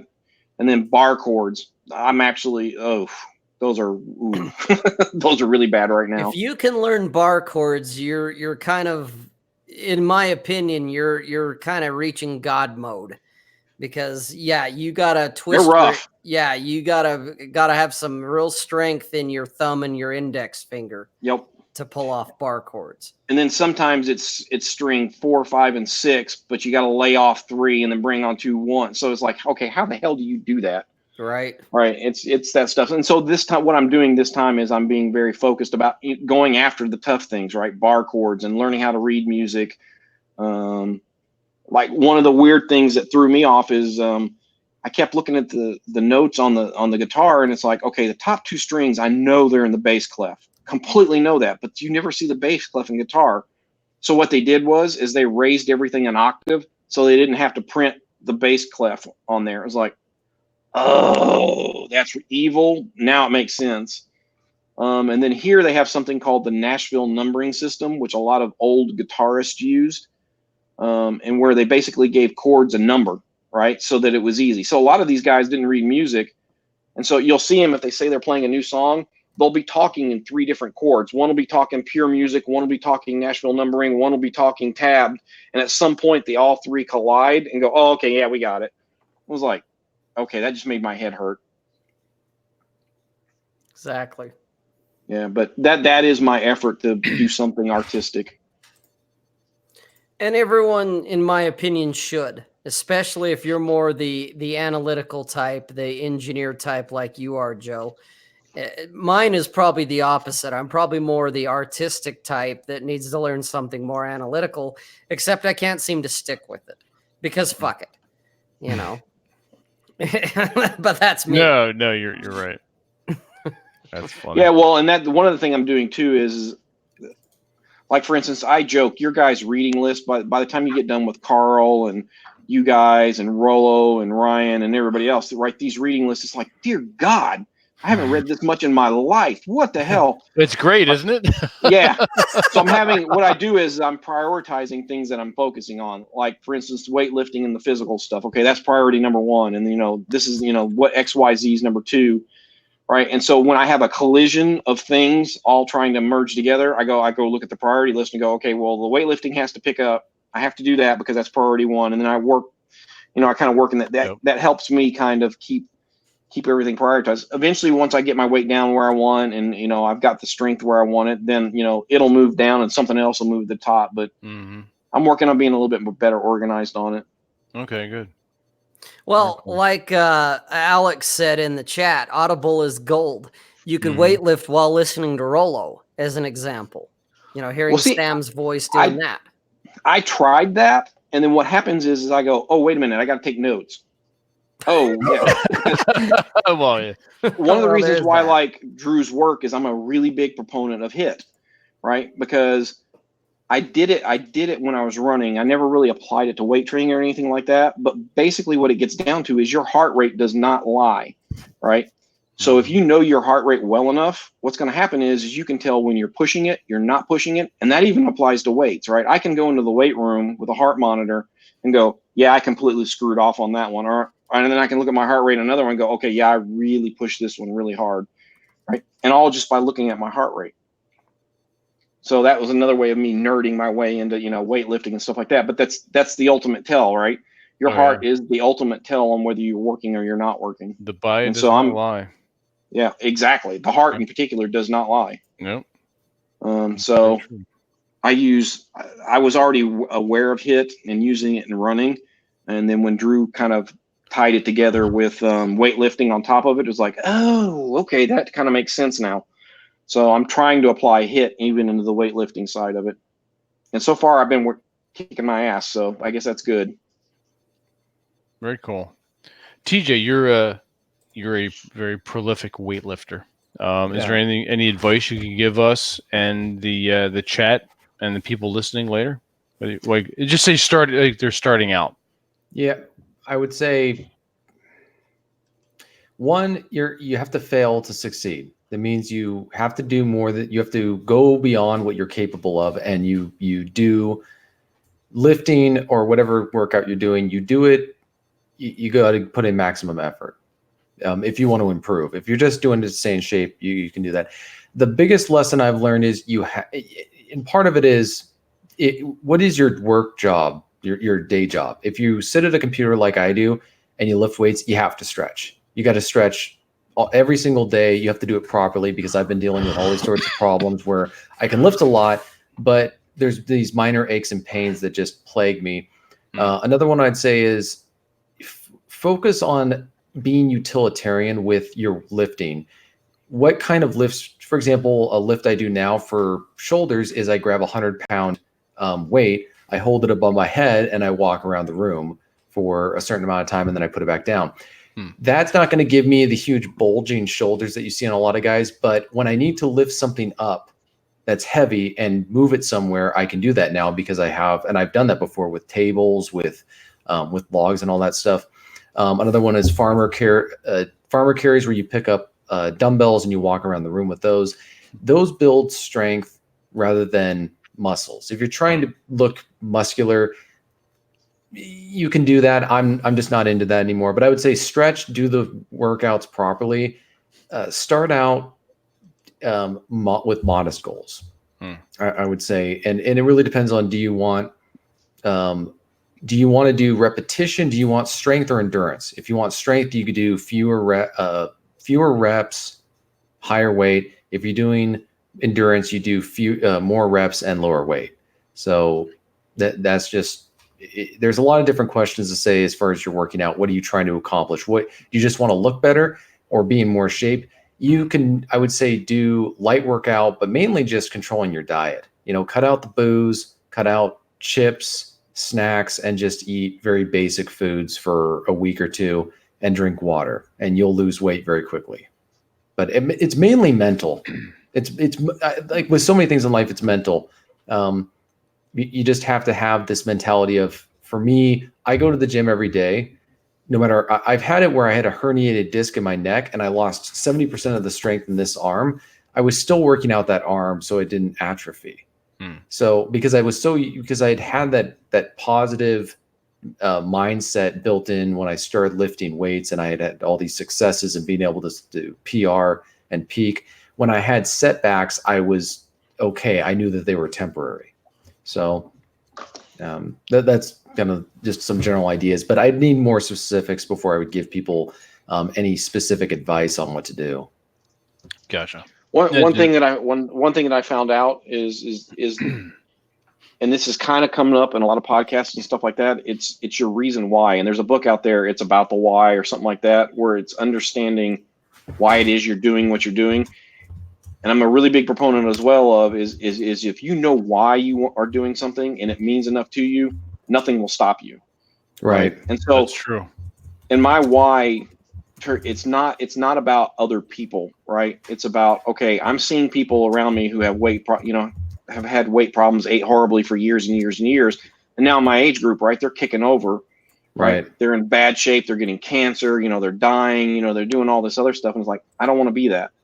Okay, well, if I don't want to be that, there's my why right there. And it's so that I can take better care of myself and live a healthier life than what I've been doing.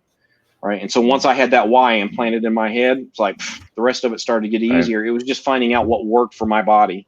Right. Because I'm like, TJ, I'm not going to be a big guy. I'm a long, lean person. It is what it is. Right. And that's the other thing is people are asking any tips for working out. Well, you have to, through the process of lifting weights or working out or whatever, you're going to pay attention to your body, and you're going to learn that there's guys who are much bigger than me. And my gym manager would tell you this. There are guys who are bigger than me, but I can lift more weight. There are guys who are, for their size, they can lift more, but not for their body weight. For my body weight, I weigh around 175.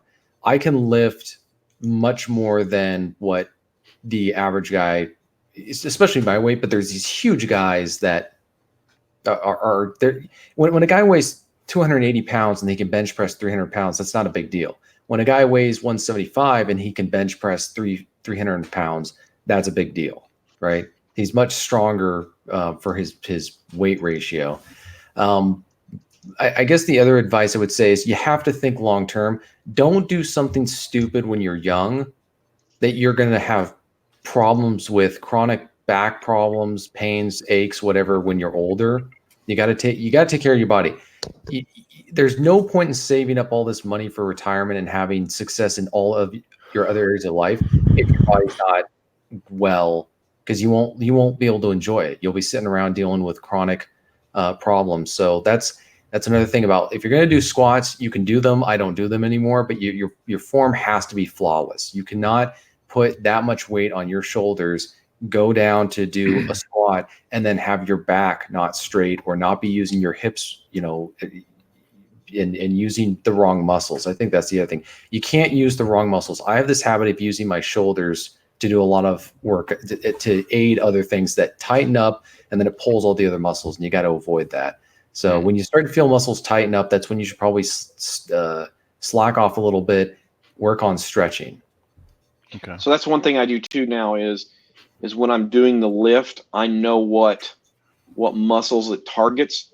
So I can tell if I'm doing the lift correctly or not by focusing on that muscle area. And if I don't feel any tension or anything in that area, then I know I have to adjust something because I'm not doing it correctly. And I'm a big proponent on doing it right. Once you do it right, you'll know it because you'll feel it. Right. And if you're focusing, like if you're doing a bench press, right, you're going to feel it kind of like in the chest area. Right. But if you're not feeling it, if you're feeling it in the shoulders or maybe the arms, that means you're off somewhere. Right. So I just kind of focus, instead of really on the weight or anything else, I focus on, okay, is the tension where the tension's supposed to be? Right. I don't care about the weight per se. But I really want to emphasize this. If you spend most of your day sitting at a computer like I do, you are going to have shoulder and back problems. You have to take care of that. There's great videos on YouTube. I'm going to be linking to it in this upcoming week's newsletter because I've been doing them for the last few days, and it's really helped out dealing with chronic back pain and shoulder pain that I've been having. And so if you may look great, but you won't feel great. And it's always better. I know they say it's better to look great than to feel great, but not when you're older. I'm not thinking about right now. I'm thinking about when I'm older. But I also you're like Rob's in my age. Yeah, I'm a bunch of old geezers, you know.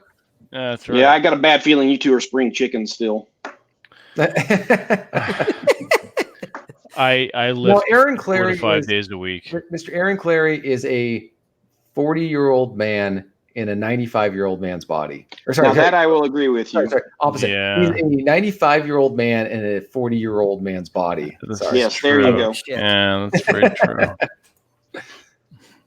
I can absolutely confirm what you said about sitting on the computer all day, because I started out with my day job as manual labor, and it's still manual labor.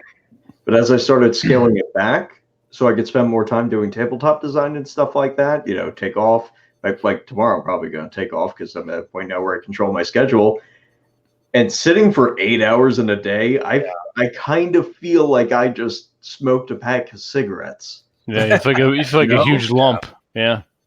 I was noticing it from taking last week off to go hang out with all you guys and going back to work yesterday and even today. I was feeling it in my body. And, going back out doing the physical labor stuff that I do is like, holy shit. Yeah. This is what I get from just hanging out in the ocean and drinking beer and smoking cigars for a week. And it's like, yeah, it's a real thing. Yeah. So I can tell by doing the baseline and doing the weightlifting, and I'm 54, right? I am now feeling better than I have probably in a good 10 to 15 years. And that's just with me really working hard. I got my body back in line, right? The right nutrients, everything else. I got that back in line. And then I started the weightlifting and seriously, focusing on it and doing it. And I can already tell you, I'm feeling significantly better. Nice. Okay. So even if you start later, right, later in life, right, there are advantages to it, and you will notice the changes. It's better if you're doing it at James's and TJ's age, right? The earlier you get in the habit, the easier it is to keep going. Because that's really what happened with me. Is I was in good shape. I got busy. I got tired. I didn't focus on it, and then all of a sudden it catches up on you, and you're like, wait a minute, where the hell all this weight come from? Yeah, right. Yep. So if you can keep up the good habits when you're younger and just keep at it, you're going to be way better off than trying to get the weight and then fight it back off when you're 50. Oh, yeah. And TJ is absolutely correct about stretching. That's really key. Yeah. We should name this episode the Golden Episode, considering we've talked about all kinds of stuff and swapped notes on like 5 or 6 different topics. Mm-hmm. You know, it is It the really Golden is. Episode. It really is. This is a fantastic episode. I'm very happy to have James and Joe on tonight. Yes, I Yeah. agree. 100%. Want to have you guys back again soon. Yes. Mm-hmm. Anytime, like I said, if I can help you guys out, just let me know. Absolutely. And I definitely enjoyed meeting all of you guys. Okay. Yeah, it was. Yeah, I yeah. didn't know that stretching was the solution to that particular problem. I'm going to start doing that daily at this point. Mm-hmm. Definitely, it definitely helps. You're going to notice a marked difference. Yeah. So, a marked difference. See, Rob is an hour and 16 minutes overdue. So I'm gonna leave this. Rob, you want to go ahead and do your spiel? Guys, hey, we're way behind, but hey, hit the like button, hit the subscribe if you haven't, hit the little notification bell so that you know when we're on next. Yeah, that's about it on that. Vince, did you want to bring up what we were talking about before the show, or did you want to wait on that? I'm going to make a post on that. Okay. Yeah, and then we'll go ahead and discuss that. We're gonna. Well, let me go into it a little bit. Yeah, I'll go in a little bit. We're gonna take this Saturday morning cartoon hour and move that over to our Patreon subscribers. There are a variety of reasons for that. If you don't like it, I don't care. But I will discuss that in the post I'm going to make soon. Basically laying out why we're doing that. So, having said that, there may be a final Saturday morning cartoon hour free this weekend. We'll see. We may just move it directly over to the Patreon. Either way, we have a Patreon, which I'm going to put up right here. Go over and support the show. It helps out. And we were going to get more content on for our current subscribers as well. But like I said, we were talking about moving the Saturday morning. It seems to be fairly popular. Moving that over to a subscription-based model. So go ahead and check that out. What's this in the comments? Okay. So there you go. All right. We're going to wrap it up now. We're well over the 2-hour mark, and I'm sure we could go for more, continually go for a few more hours, but some of us have to work in the morning, so we're going to cut it short. James and Joe, let's start with Joe this time. Joe, where can people find you if they want to contact you or follow your progress? Do you have any kind of social media other than Twitter? So it's Twitter mainly, and then I've started using Instagram a little bit more. And it's J.A. Curl in both locations. I'm starting to try to take pictures. Once again, that artistic thing. I have this weird habit of talking in pictures and music, right? And so I'm trying to use Instagram a little bit more. But Twitter is the main one. Okay. Actually, you want to throw that up in the chat, and then I'll. Okay. Okay, there we go. Okay, here we go. Let me show that. Okay. Yeah. So at J Curl on Twitter and Instagram. Go ahead and follow Joe. Follow his progress. Follow everything. Follow his adventures. That's what you're gonna. That's what you need to do. If you're following Masculine Geek, you're following these two gentlemen here as well. And James yourself, where can we find you and your work? Too many places. No such thing. Go ahead and throw up your information in the chat and tell us as well. You can find me on Twitter at Ash of Creativity. You could also look up James Streisand, and you'll see that if you see any of these fine folks here following me, you'll know that it's me. On Instagram at Ashes of Creativity, so Ash of Creativity, but there's a plural in the ashes. It's where I post art. It's where I post my everyday projects. I've been doing them for about 4 years. I post a digital render every day, and I think tonight's is 1510, I want to say. Okay. Might be number 1511. Nice. Besides that, you can look me up on, let's see here, Ash of Creativity on Facebook. I run a mostly tabletop focused page, so if you're into that sort of nerd culture, you can find me there. And you can find me on Amazon now, because I released a book called Eyes of the Forest. So if you like fantasy novels, you might enjoy that. Short afternoon read. Oh, excellent. Send me, Joe and James. Send me your information on DMs, like a list of everything, and I'll get that on the site as well. Okay. Excellent. Absolutely. Okay, cool. Get you guys some exposure. Not that kind of exposure, you pervert. Wait, you're not into the We're saying you're not that. into the whole nude was the yoga, other discussion. no The nude nude- yoga and the sauna. The nude yoga. Oh, yeah. Well, it depends on who you're with if you're doing. Nude yoga. No, you did not want to be with this dude. That's why Just I said go it with depends that. on who you're with. If you're with your We- lady, then it's fine. We did not have a choice. Dude came in, threw the towel off, and off he went. It was like, okay, I'm out. He cleared that sauna in no time flat. Gee, I'm sure. How You can't about do that? that. That's all right. Rob, where can people find you? As if they didn't know. You intelligent motherfuckers know. All You right. can find me at robsays.net. Here's the link. You know what to do. Everything's there. Just go to the about, go to the contact. You guys know. I made it easy. You can use your crayons and find it. TJ already preemptively added his stuff in the chat. He's like, fuck you. Screw you, Vince. All right. So TJ's. I'm brief. Wow. Brief. Definitely brief. Oh, wow. All right. So once again, everyone, thank you for joining us. This has been once again, another fantastic Masculine Geek Wednesday episode. I want to thank both of our guests, James and Joe, for joining us. You'll see them again, and you'll also see their information on our website. Until you know what, I think we will do a Saturday morning, our last open to the public free Saturday morning cartoon hour. So check us out this Saturday at 10. And until then, everyone keep everything moving and keep the fires burning. All right, Keep the fire rises. That's right. Yeah. We'll see you soon.